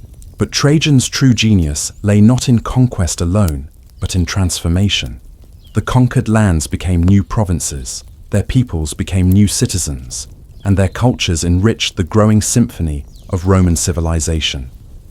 The emperor's ambitions then turned eastward, toward the ancient kingdoms that Alexander had once claimed. The Parthian Empire, Rome's eternal rival, watched nervously as Trajan's legions crossed the Euphrates. Armenia, Mesopotamia, even distant Ctesiphon, the very heart of Parthian power, fell before the advancing eagles. For one shining moment, Roman standards stood upon the shores of the Persian Gulf, and Trajan gazed upon waters that no Roman emperor had ever seen. Yet empires, like human hearts, can stretch only so far before they begin to tear. Revolts erupted across the newly conquered territories, and Trajan, aging and ill, began the long march homeward. He would die in Cilicia, his dreams of Eastern Empire fading like morning mist, but his legacy blazed eternal in the hearts of his people. Rome had never been larger, never richer, never more confident in its destiny. Hadrian received the purple like a scholar accepting a sacred text, for his was a mind that sought to understand before it sought to command. Where Trajan had been the conqueror, Hadrian would be the builder, the traveler, the emperor, who walked among his subjects not as a distant god, but as a man whose curiosity burned as bright as any flame upon Jupiter's altar. The new emperor's first great decision echoed through the ages. He abandoned Trajan's eastern conquests, recognizing that some dreams are too vast for mortal hands to hold. the Mesopotamian territories were surrendered, and Rome's eastern border settled along more defensible lines. It was a choice that spoke of wisdom rather than weakness, for Hadrian understood that an empire's strength lay not in its size, but in its ability to nurture what it held. Across 21 years, Hadrian wandered his empire like a pilgrim visiting sacred shrines. In Britain, where mist-shrouded highlands harbored unconquered tribes, he commanded the construction of a wall that stretched from sea to sea, 84 miles of stone and mortar, punctuated by fortresses where Roman soldiers would stand watch for centuries. Hadrian's wall became more than a barrier. It was a statement written in granite that here civilization ended and the wild world began. In Egypt, the emperor sailed the Nile's ancient waters, standing where pharaohs had once commanded, pyramid builders, and where Alexander had founded his greatest city. The river's rhythm seemed to match his restless spirit, carrying him past temples older than Rome itself, past monuments that whispered of empires that had risen and fallen while the Tiber was yet a small stream among Italian hills. But it was in Athens where Hadrian's soul found its truest home. The city of Pericles and Plato had seen better days, her glory dimmed by centuries of conquest and neglect. The emperor's architects and engineers descended upon the ancient streets like gentle rain upon parched earth. New buildings rose alongside the old, a library that would house scrolls from across the known world, temples that honored both Greek gods and Roman genius, aqueducts that brought fresh water to fountain grace squares. The emperor's greatest creation was not built of stone, but of flesh and longing. Antinous, beautiful as any statue ever carved from Parian marble, became Hadrian's beloved companion, traveling beside him through the empire's sun-drenched provinces. Their love story unfolded against backdrops of unimaginable splendor, beside the pyramids of Giza, in the sacred groves of Delphi, along the rose-colored shores of the Aegean Sea. When Antinous drowned in the Nile's dark waters, whether by accident or sacrifice to ancient gods, Hadrian's grief transformed into something approaching madness. The dead youth was declared a god, his image carved in marble and bronze, his cult spreading across the eastern provinces like wildfire. Cities were founded in his name, and temples rose where his divine spirit might be worshipped. In death, Antinous achieved an immortality that even emperors could only dream of. Yet Hadrian's reign was remembered not for personal tragedy, but for the flowering of peace and culture that marked his years. The Pantheon, that miracle of engineering where all gods might find welcome, rose to its eternal perfection under his guidance. Poets flourished in his court, philosophers debated in his presence, and artists created works that would inspire admiration for millennia to come. When Antoninus Pius accepted the imperial dignity, the empire settled into a peace so profound that later historians would struggle to find events worthy of record. This was the compliment history paid to an emperor whose greatest achievement was that little needed to be achieved. The machinery of governance ran so smoothly that his gentle hand upon the tiller was barely felt. For 23 years, Antoninus ruled from Rome itself, never once leaving Italy's borders. While his predecessors had wandered the empire's length and breadth, he found wisdom in stillness, strength in quiet attention to the daily work of governance. The provinces prospered under his distant but benevolent eye, and the treasury grew, fat with the profits of peace. The emperor's court became a place where learning flourished like flowers in a protected garden. Legal scholars refined the complex code that governed Roman citizenship, making justice more accessible to the empire's millions of subjects.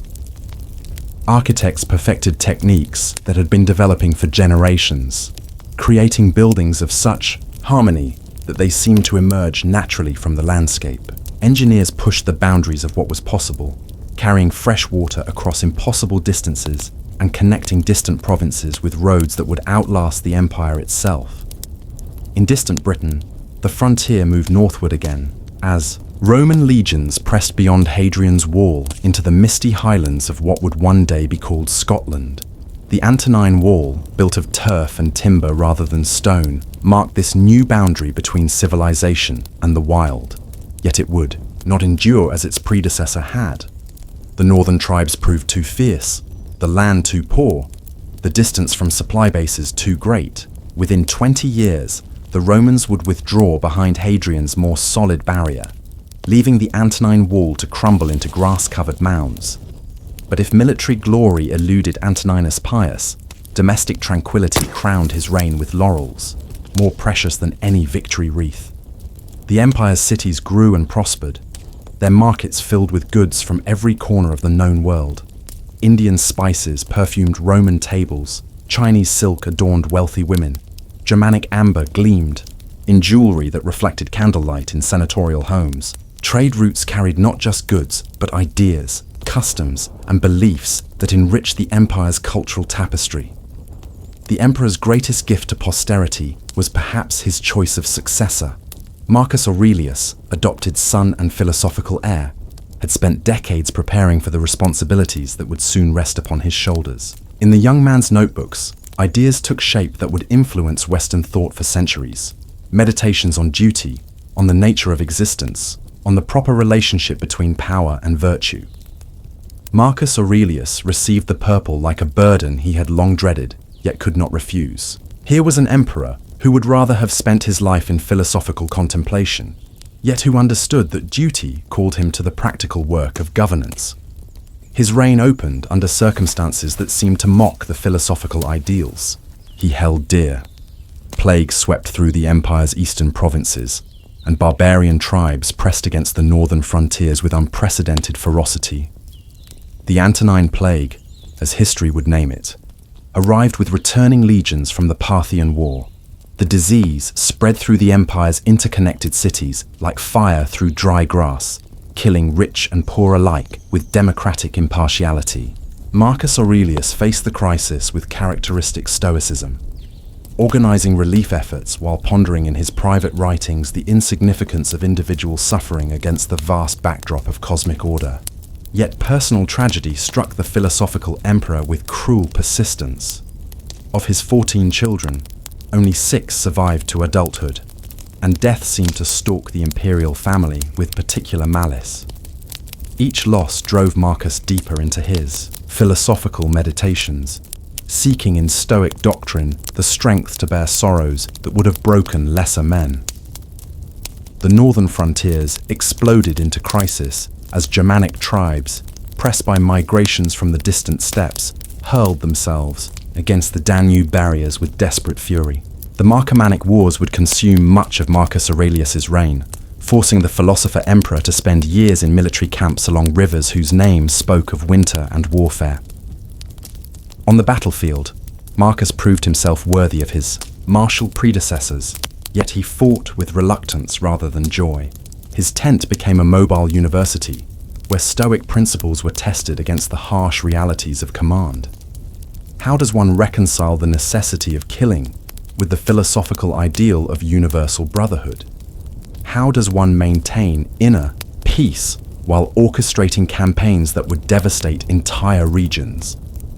The emperor's meditations, written during these troubled years, would become one of humanity's great spiritual documents.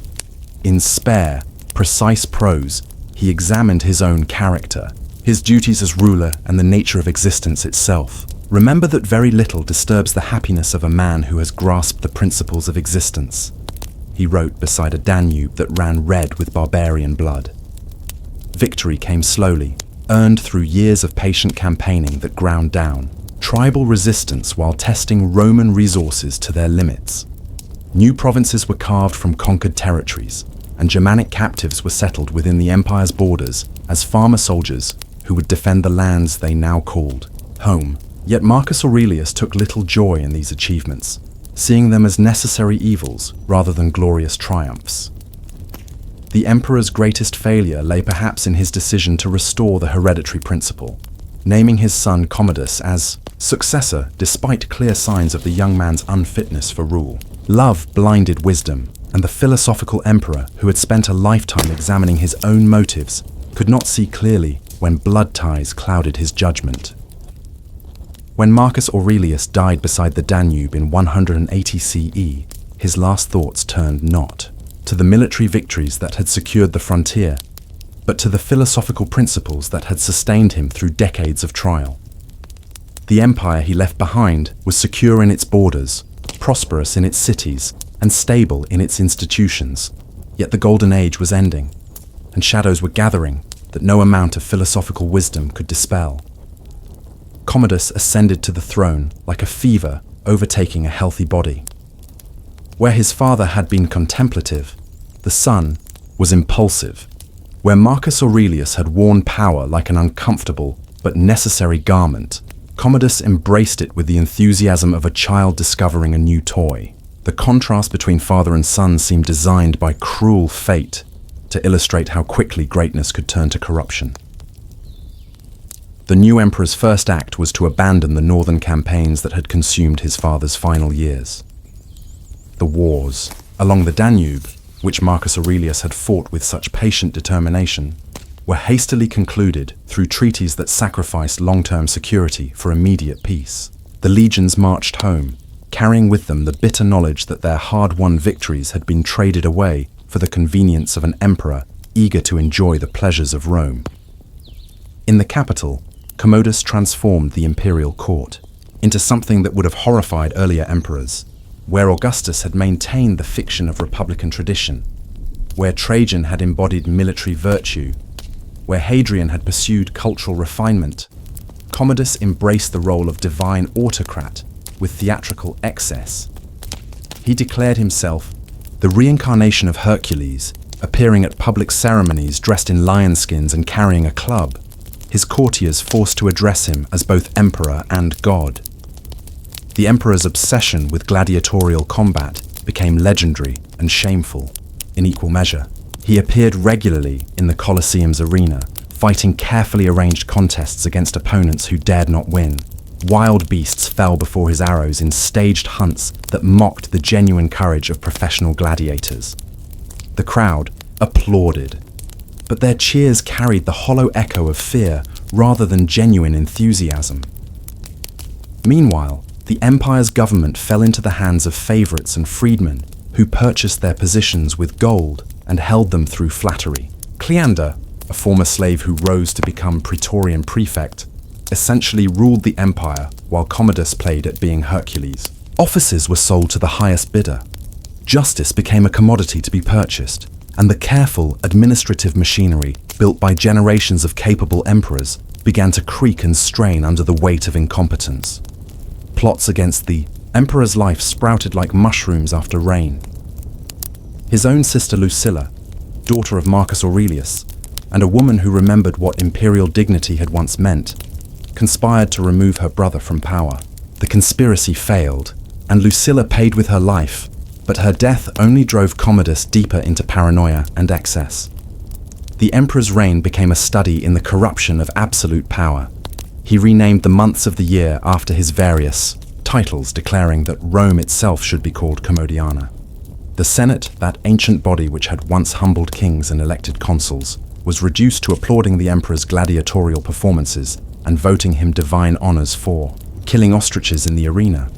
Economic crisis followed political degradation, as inevitably as thunder follows lightning. The treasury, enriched by generations of careful administration, was drained by the emperor's extravagances and the corruption of his officials. Taxes rose to crushing levels while public works decayed and the military's loyalty was purchased, rather than earned through competent leadership. On the final night of 192 CE, the madness ended as it had begun, with violence born of palace intrigue. Commodus died in his bath, strangled by an athlete named Narcissus, the final act in a conspiracy that included the emperor's own concubine Marcia and his Praetorian prefect. The 12-year nightmare was over, but the damage to imperial prestige and administrative competence would prove harder to repair than palace furnishings or gladiatorial equipment. The empire that Commodus left behind bore little resemblance to the serene and prosperous realm his father had bequeathed to him. The frontiers remained secure, for barbarian tribes had learned to respect Roman arms, even under incompetent leadership. The cities continued to function, for the administrative systems Augustus had created possessed a resilience that could survive even imperial madness. Yet something precious had been lost, the sense that Rome's emperors were chosen by merit, rather than birth. That power served virtue rather than vice. The death of Commodus unleashed forces that had been building pressure like water behind a weakening dam. Within hours of the mad emperor's assassination, the Praetorian Guard was auctioning the purple to the highest bidder in a scene that would have horrified Augustus or Trajan. Didius Julianus, a wealthy senator whose chief qualification for rule was his ability to pay, emerged as the purchaser of empire for the sum of 25,000 sestertii per guardsman. Yet the Praetorians had overestimated their power and underestimated the loyalty of the frontier armies. Across the empire, legions that had spent decades defending Rome's borders received news of their emperor's death and his successor's purchase with fury that bordered on mutiny. 3 provincial governors, Pescennius Niger in Syria, Clodius, Albinus in Britain, and Septimius Severus on the Danube, simultaneously declared themselves emperor, each commanding legions whose loyalty had been earned through shared hardship rather than purchased with gold. Septimius Severus moved first and fastest, his Danubian legions descending upon Italy like a storm front, sweeping down from the Alps. The force that had held Germanic tribes at bay for a generation now turned its disciplined fury upon Rome itself. Didius Julianus, discovering that purchased loyalty evaporated at the first sign of real opposition, found himself abandoned by the very guards who had elevated him. After 66 days of nominal rule, he died beneath assassins' blades, his reign becoming a cautionary tale about the difference between owning an army and commanding one. Severus entered Rome not as a triumphant conqueror, but as a stern reformer. His first act was to disband the Praetorian Guard entirely, the unit that had once protected emperors but had become their greatest threat. New guardsmen were recruited from the frontier legions, men whose loyalty had been tested in genuine battle rather than corrupted by palace intrigue. Yet Severus's triumph was incomplete, while rival claimants held vast territories in the empire's name. The civil wars that followed demonstrated both Rome's resilience and its vulnerability. Pescennius Niger commanded the wealthy eastern provinces, controlling trade routes that supplied the capital with grain and luxury goods. Clodius Albinus held Britain and much of Gaul, territories whose mineral wealth and agricultural production were essential to imperial prosperity. The campaigns against these rivals unfolded across years that tested the empire's fundamental stability. At Issus, where Alexander had once defeated Persian armies, Severus's legions crushed Niger's forces in a battle that left the eastern provinces littered with casualties. The defeated usurper fled toward the Euphrates, seeking sanctuary among Parthian enemies of Rome, but death found him first on the roads of Asia Minor. Albinus proved a more formidable opponent, his position in the west, allowing him to gather allies from among Gallic tribes that remembered their own independence. The final confrontation came at Lugdunum, where the Rhone and Saona rivers met in the heart of Gaul. For 2 days, Roman fought Roman with a ferocity that recalled the Republic's civil wars.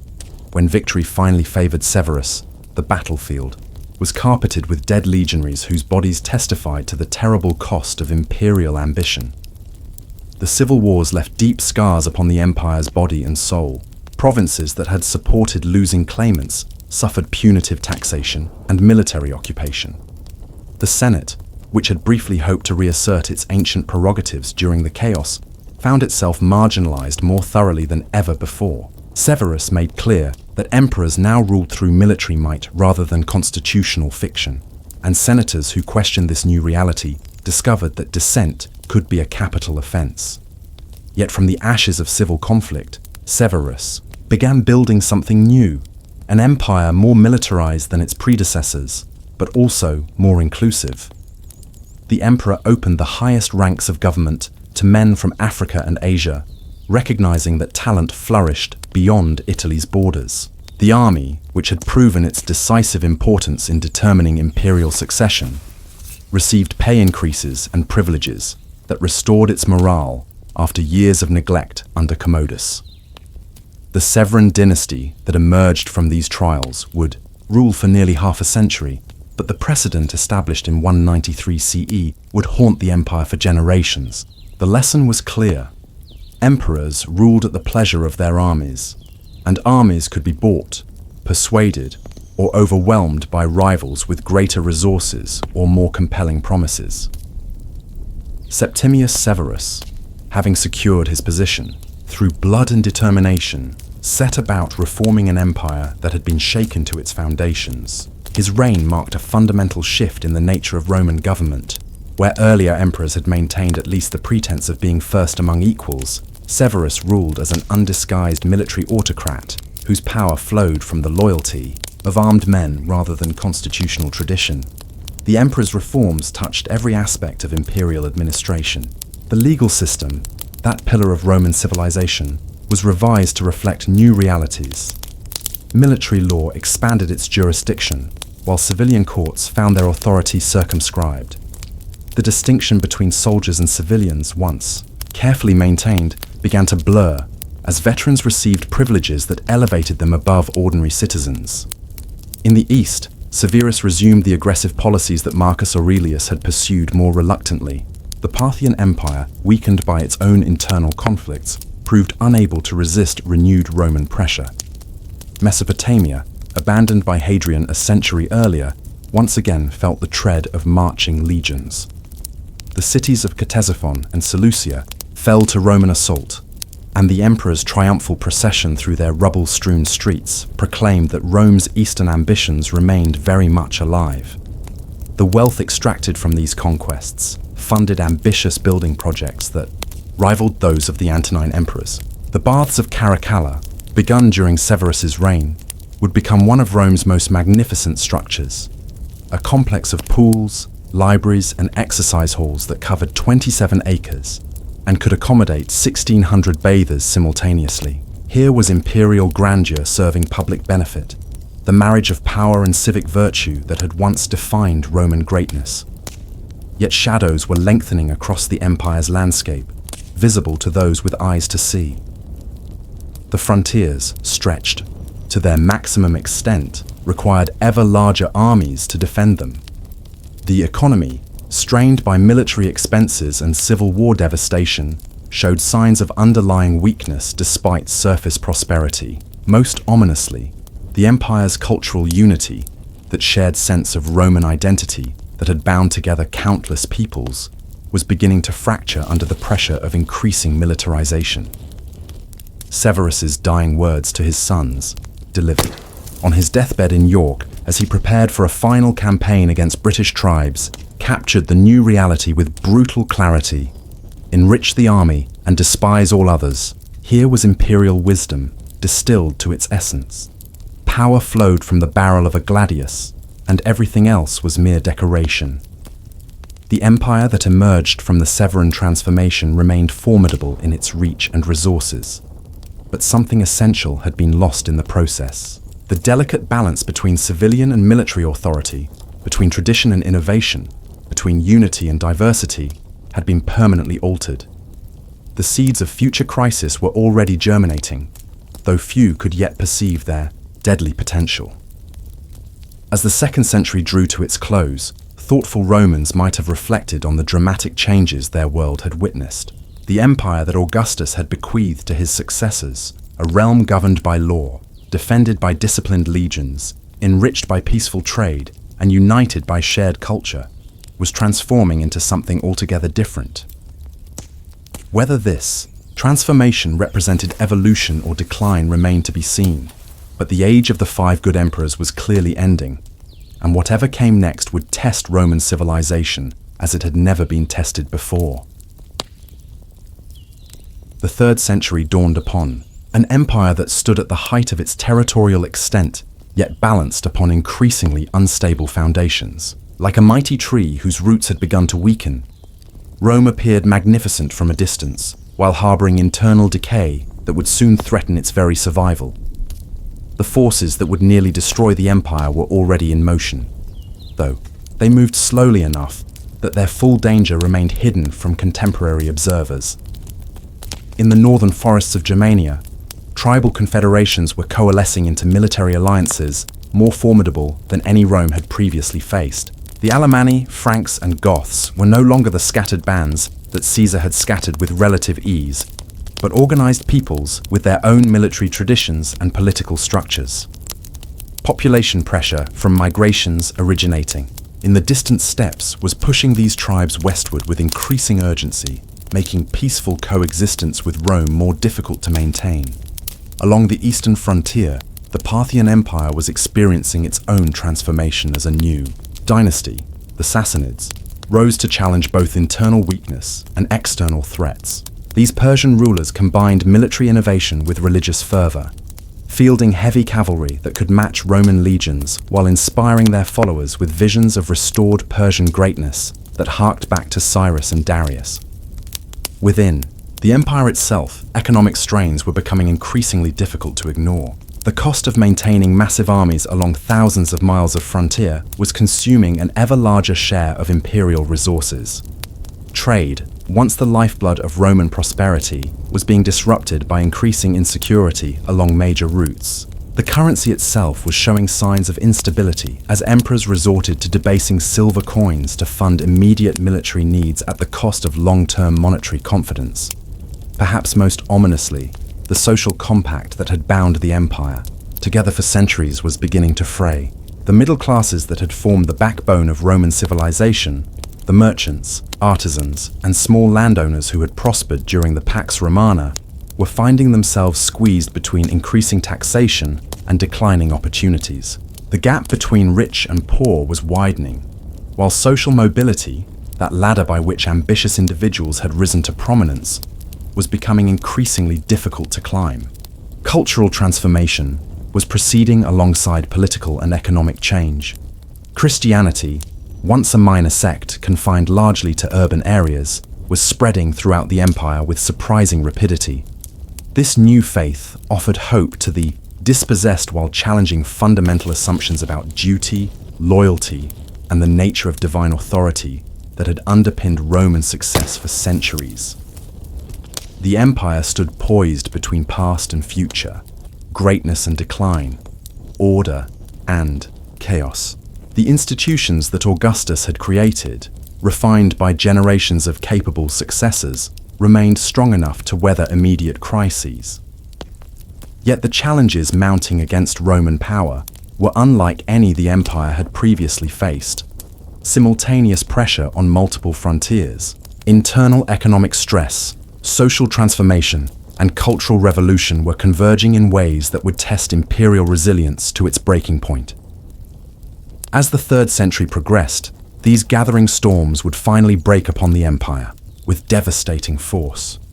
But that crisis lay still in the future, and for now, Roman eagles still flew unchallenged above the Mediterranean world, their shadows falling across lands where citizens still believed that Rome's dominion was as eternal as the stars themselves. The gathering darkness was real, but it had not yet overcome the light that had guided human civilization to unprecedented heights of achievement and unity. The weight of centuries pressed upon the empire's shoulders as the 3rd century dawned, with ominous portents.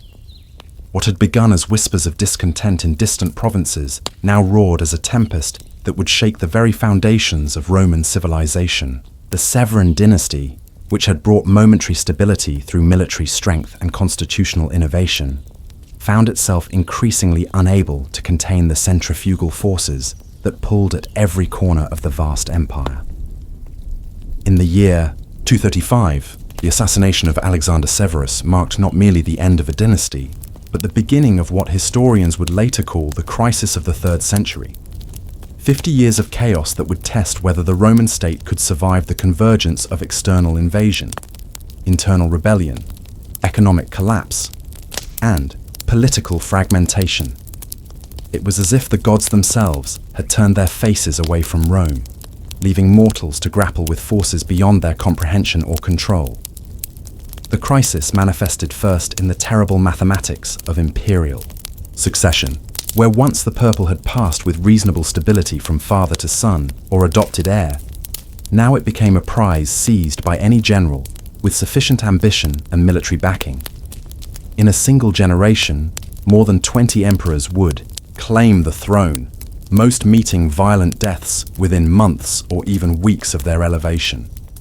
The very concept of legitimate authority began to dissolve, replaced by the harsh calculus of military strength and regional loyalty.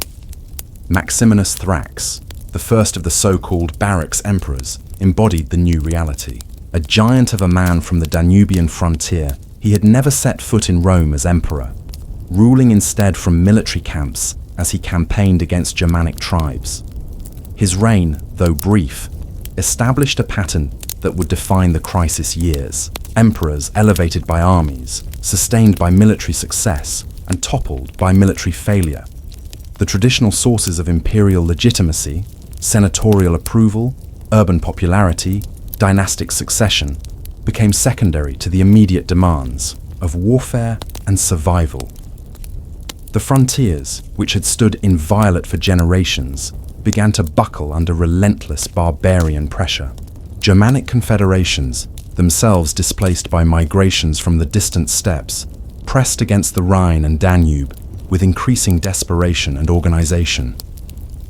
The Alemanni breached the Rhine frontier repeatedly, while Gothic fleets ravaged the Black Sea coast and penetrated deep into Anatolia. For the first time since the early Republic, foreign armies threatened the heartland of Roman civilization. In the east, the Sassanid Persian Empire, revitalized under Shapur Thurm, launched devastating campaigns that captured Roman cities and humiliated Roman armies. The unthinkable occurred in 260, when Emperor Valerian was captured in battle, spending his remaining years as a prisoner and living trophy in the Persian court. The psychological impact of this disaster reverberated throughout the empire, shattering the myth of Roman invincibility that had sustained imperial prestige for centuries. Economic collapse accompanied military disaster. The cost of constant warfare, combined with the disruption of trade routes and the loss of productive territories, created a fiscal crisis of unprecedented magnitude. Emperors debased the currency repeatedly, reducing silver content until coins became virtually worthless. Inflation spiraled out of control as merchants and farmers retreated into barter systems, while urban populations faced starvation as the complex supply networks that fed the cities broke down. Regional strongmen emerged to fill the vacuum left by imperial weakness. In Gaul, Postumus established what modern historians call the Gallic Empire, a breakaway state that lasted nearly 15 years and demonstrated that provinces could prosper without Roman central authority. Queen Zenobia of Palmyra carved out an eastern empire that stretched from Egypt to Anatolia, challenging Roman control over the crucial grain supplies and trade routes of the eastern Mediterranean. For a moment, it seemed that the empire might fragment permanently into a collection of regional kingdoms, returning the Mediterranean world to the political fragmentation that had preceded Augustus. Yet even in this darkest hour, the fundamental resilience of Roman institutions and culture showed itself. Local magistrates continued to function, maintaining law and order in their communities. The army, despite its political instability, remained a formidable fighting force, capable of extraordinary sacrifices for Rome. Most importantly, the idea of Rome, the concept of universal citizenship, law, and civilization, retained its power to inspire loyalty and sacrifice even when the political structure seemed on the verge of collapse. Into this maelstrom stepped Gaius Aurelius Valerius Diocletianus, a man whose modest origins on the Dalmatian coast gave no hint of the revolutionary transformation he would bring to the Roman world. Elevated to the purple by his fellow officers in 284, Diocletian possessed the strategic vision to recognize that the crisis demanded not mere military victory, but fundamental restructuring of imperial governance itself. His reforms represented nothing less than the creation of a new form of Roman state. Recognizing that the empire had grown too vast and complex for a single ruler to govern effectively, Diocletian instituted the Tetrarchy, a system of 4 co-emperors who would share power and responsibility across the imperial territories. 2 senior emperors, Augusti, would rule the eastern and western halves of the empire, while 2 junior colleagues, Caesars, would serve as their designated successors and regional deputies. This administrative revolution was accompanied by a complete reorganization of provincial government. Diocletian doubled the number of provinces while reducing their size, ensuring that no provincial governor could command resources sufficient to challenge central authority. He separated civil and military commands, ending the tradition by which provincial governors also served as military commanders. The result was a more efficient and responsive administrative system, but also one that required a vastly expanded bureaucracy to function. Economic reform accompanied administrative change. Diocletian stabilized the currency by introducing new gold and silver coins of guaranteed weight and purity, while his famous edict on maximum prices attempted to control inflation through comprehensive price controls. Though the edict ultimately failed to halt inflation, it demonstrated the emperor's willingness to experiment with unprecedented levels of state intervention in economic life. Perhaps most significantly, Diocletian transformed the nature of imperial authority itself. Where earlier emperors had maintained the fiction that they were merely first citizens of the Republic, Diocletian openly embraced autocratic monarchy modeled on Persian kingship. Court ceremonial became elaborate and hieratic, with subjects required to prostrate themselves before the emperor. The imperial person was surrounded with religious reverence, as Diocletian claimed divine protection from Jupiter, while his colleague Maximian was associated with Hercules. This religious dimension of reform culminated in Diocletian's Great Persecution, the most systematic and sustained attack on Christianity in Roman history. Beginning in 303, imperial edicts ordered the destruction of churches, the burning of scriptures, and the arrest of clergy. For Diocletian, Christianity represented a dangerous challenge to the traditional religious foundations of imperial authority. The emperor believed that the god's displeasure, manifested in the crisis of the 3rd century, could only be appeased by restoring proper religious observance throughout the empire. The persecution, however, revealed the extent to which Christianity had penetrated Roman society. Despite official pressure, Christian communities showed remarkable resilience, often with the tacit protection of local officials who had Christian family members or business partners. The spectacle of imperial power, arrayed against unarmed believers, created sympathy for the persecuted faith, while the courage of Christian martyrs impressed even pagan observers. The tetrarchic system survived Diocletian's retirement in 305, but within a generation, it had evolved into something its founder never intended. The sons and relatives of the original tetrarchs proved reluctant to accept the orderly succession. Diocletian had envisioned leading to civil wars that echoed the chaos of the 3rd century crisis. From this conflict emerged Constantine the Third, a man whose reign would complete the transformation of the Roman Empire that Diocletian had begun. Constantine's rise to power demonstrated both the continued importance of military achievement and the growing influence of religious symbolism in imperial politics.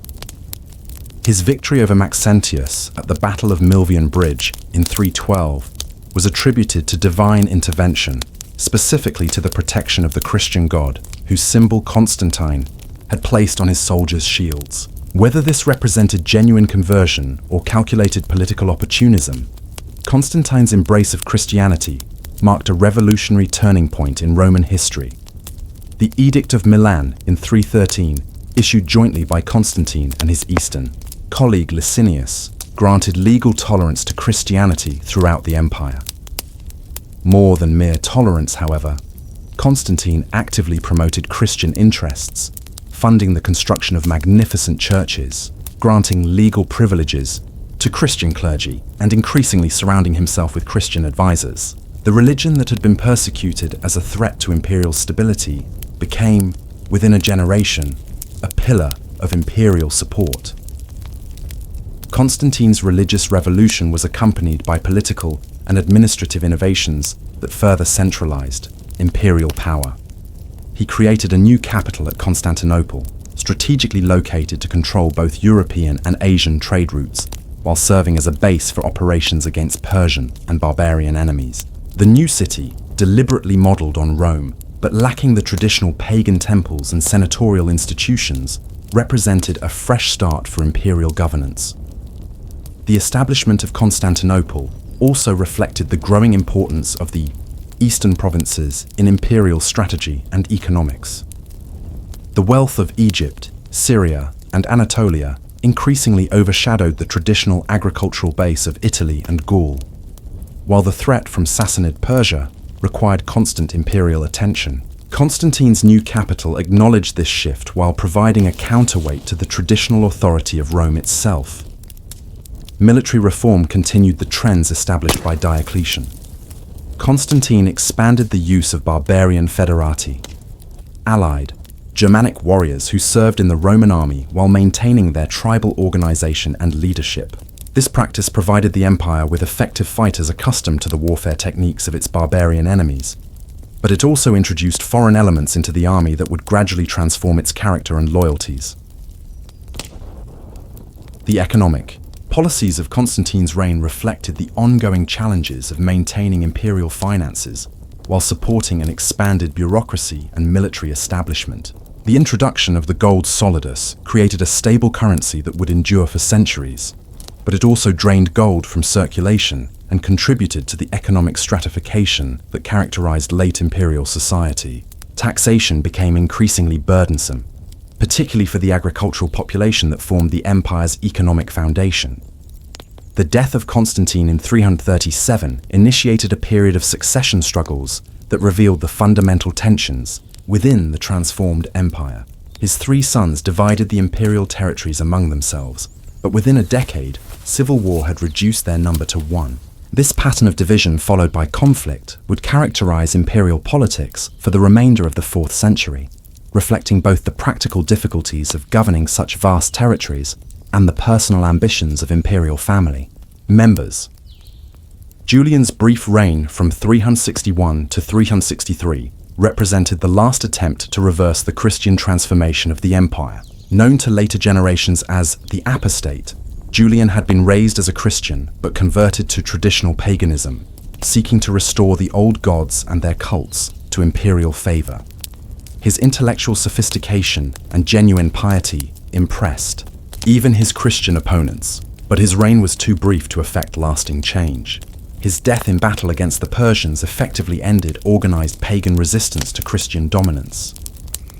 The permanent division of the empire into eastern and western halves occurred gradually rather than through formal decree. By the late 4th century, it had become clear that the challenges facing each half were sufficiently different to require specialized approaches. The Western Empire struggled primarily with barbarian invasions and the settlement of Germanic tribes within imperial territories, while the Eastern Empire faced Persian warfare and theological disputes within the Christian Church. The barbarian settlements fundamentally altered the character of the Western provinces. Germanic tribes, initially settled as foederati with obligations to provide military service, gradually established autonomous kingdoms within imperial territory. The Visigoths in southwestern Gaul and Spain, the Vandals in North Africa, and the Ostrogoths in Italy created states that maintained nominal loyalty to imperial authority while exercising practical independence. These kingdoms represented neither conquest nor peaceful assimilation, but rather a complex process of accommodation that transformed both Germanic and Roman societies. Barbarian kings adopted Roman administrative practices and legal systems while maintaining their traditional warrior culture. Roman provincial populations learned to coexist with Germanic ruling elites, often finding that barbarian kings provided more effective protection than distant imperial authorities. The sack of Rome by Visigothic forces under Alaric in 410 shocked the Roman world with its symbolic significance. Although the Visigoths treated the city with relative restraint and withdrew after obtaining tribute and hostages, the psychological impact was devastating. Rome, which had not fallen to foreign enemies for 8 centuries, now seemed vulnerable to any barbarian leader with sufficient ambition and military capability. Subsequent sacks by Vandal and Ostrogothic forces reinforced the impression that Roman power was in terminal decline. The deposition of Romulus Augustulus in 476 by the Germanic chieftain Odoacer marked the formal end of imperial authority in the West, though the Eastern Emperor in Constantinople continued to claim sovereignty over the lost territories. While the Western Empire fragmented into barbarian kingdoms, the Eastern Empire underwent a remarkable transformation that allowed it to survive and even flourish for another 1,000 years. The key to this survival lay partly in geography. The eastern provinces were less accessible to Germanic migrations and possessed natural defensive barriers that channeled invasions into manageable corridors, but also in the successful adaptation of Roman institutions to changed circumstances. The reign of Justinian I from 527 to 565 represented the height of Eastern imperial ambition and achievement. Through a combination of military conquest, legal codification, and architectural grandeur, Justinian attempted to recreate the universal empire of Augustus and Trajan. His generals Belisarius and Narses reconquered North Africa from the Vandals, destroyed the Ostrogothic kingdom in Italy, and established imperial footholds in southern Spain.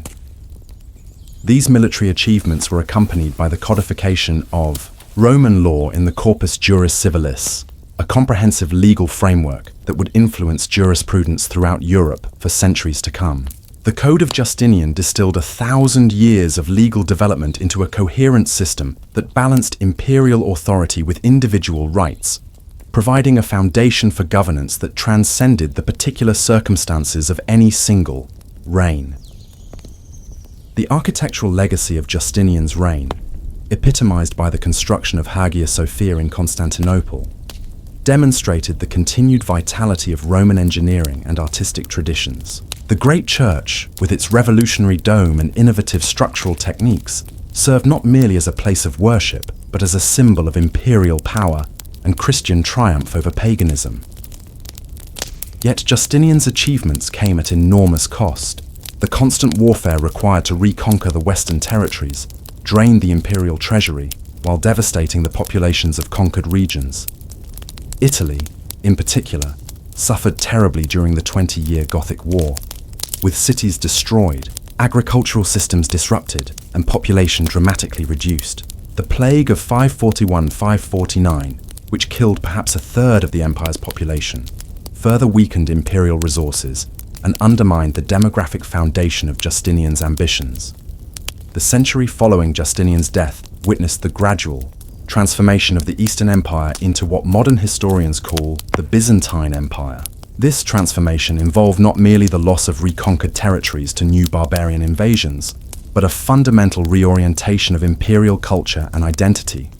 Greek replaced Latin as the administrative language, while Hellenistic, cultural, traditions re-emerged after centuries of Roman domination. The Islamic conquests of the 7th century stripped the empire of its wealthiest provinces, Egypt, Syria, and Palestine, while establishing a new civilizational rival that would challenge Byzantine authority for centuries to come. These losses forced the remaining empire to become more compact and defensible, but also more homogeneous in its Greek Christian culture. The question of when the Roman Empire truly ended admits no simple answer, for Rome's influence transcended the political boundaries of any particular state. The Holy Roman Empire, established by Charlemagne in 800, claimed direct descent from the Caesars, while exercising authority over much of Central and Western Europe. The Ottoman sultans, who conquered Constantinople in 1453, adopted the title Caesar of Rome and viewed themselves as heirs to Roman imperial traditions.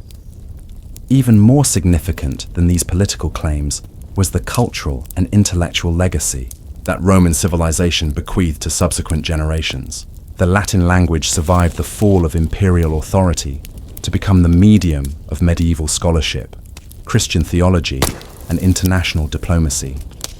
Roman law provided the foundation for legal systems throughout Europe, while Roman engineering, techniques, and architectural styles influenced construction projects for more than a millennium after the last emperor. The Christian Church preserved and transmitted much of Rome's institutional legacy. Papal administration adopted Roman bureaucratic procedures, while episcopal organization followed imperial provincial boundaries. Monastic communities maintained classical texts and educational traditions through the chaos of the early medieval period. ensuring that Renaissance scholars would have access to the literary and philosophical heritage of antiquity. The idea of universal empire, first realized by Augustus and refined by his successors, continued to inspire political leaders, long after the practical possibility of recreating Roman unity had disappeared. Napoleon's reorganization of Europe, the Habsburg claims to universal monarchy, and even modern concepts of international law and human rights can trace their intellectual ancestry to Roman precedents. Archaeological evidence continues to reveal the extent of Roman influence throughout the former imperial territories, from Hadrian's Wall in northern Britain to the ruins of Leptis Magna in Libya, from the amphitheatre at Nimes to the aqueducts of Istanbul. Physical remains testify to the engineering skill and organizational capacity that sustained Roman civilization for more than a millennium. The linguistic legacy of Rome persists in the Romance languages: Italian, Spanish, French, Portuguese, and Romanian, spoken by hundreds of millions of people today. Legal concepts developed by Roman jurists continue to influence court decisions in legal systems around the world, while Latin terminology remains standard in fields ranging from medicine to botany to astronomy. Perhaps most importantly, Rome's greatest legacy lies in the concept of citizenship itself. The gradual extension of Roman citizenship to all free inhabitants of the empire, culminating in Caracalla's Edict of 212, established a precedent for inclusive political membership that transcended ethnic, religious, and geographical boundaries. This idea, revolutionary in the ancient world, would eventually inspire modern concepts of universal human rights and democratic participation. The memory of Rome has also served as a cautionary tale about the dangers of imperial overreach and moral corruption. Edward Gibbon's monumental Decline and Fall of the Roman Empire influenced generations of historians and political theorists who saw in Rome's collapse a warning about the fragility of civilized institutions. American founders consciously modeled their republic on Roman precedents while attempting to avoid the constitutional failures that had destroyed the Roman Republic. In the end, Rome's story transcends the rise and fall of any particular dynasty, or the expansion and contraction of any specific territorial boundaries. It is the story of human ambition seeking to create order from chaos, unity from diversity, permanence from the inherent instability of political life. The 7 hills that sheltered Romulus and his followers became the foundation for a civilization that touched every corner of the known world, leaving traces that persist 2 millennia after the last emperor. Time has worn away the marble facades of imperial palaces and filled the great harbors with silt, but the echoes of Roman voices still resonate in the languages we speak, the laws we follow, and the ideals we cherish. The eagles that once soared above legionary standards have long since turned to dust, yet their shadow falls across every attempt to build lasting institutions in an uncertain world. What began with the crying of abandoned infants on a riverbank became a meditation on power and its limits, on the possibilities and perils of human organization, on the eternal tension between order and freedom that defines civilized life. Rome fell not once but many times. In 410, in 476, in 1453. Yet Rome endures in every courtroom where justice is sought, every senate where laws are debated, every moment when human beings attempt to govern themselves with wisdom and restraint. The wind that once carried the scent of incense from Jupiter's temple now whispers through the ruins of the Forum, but it carries still the memory of what mortals might achieve when they dare to dream of eternity. In that whisper lies Rome's truest monument. Not the crumbling stones of the Colosseum, but the living conviction that civilization itself is worth the struggle to build and rebuild, generation after generation, until the end of time. And so, the story ends where it began, with the eternal city dreaming beneath the Italian sun, its sleeping stones holding safe the secrets of empire, until another age discovers the courage to listen to what Rome still has to teach. If you thought Rome was just an empire, think again. Every stone, every blood-soaked grain of sand still whispers its story. Want to uncover more forgotten truths? Then subscribe and hit the bell, because the next chapter might just be your own rise to empire.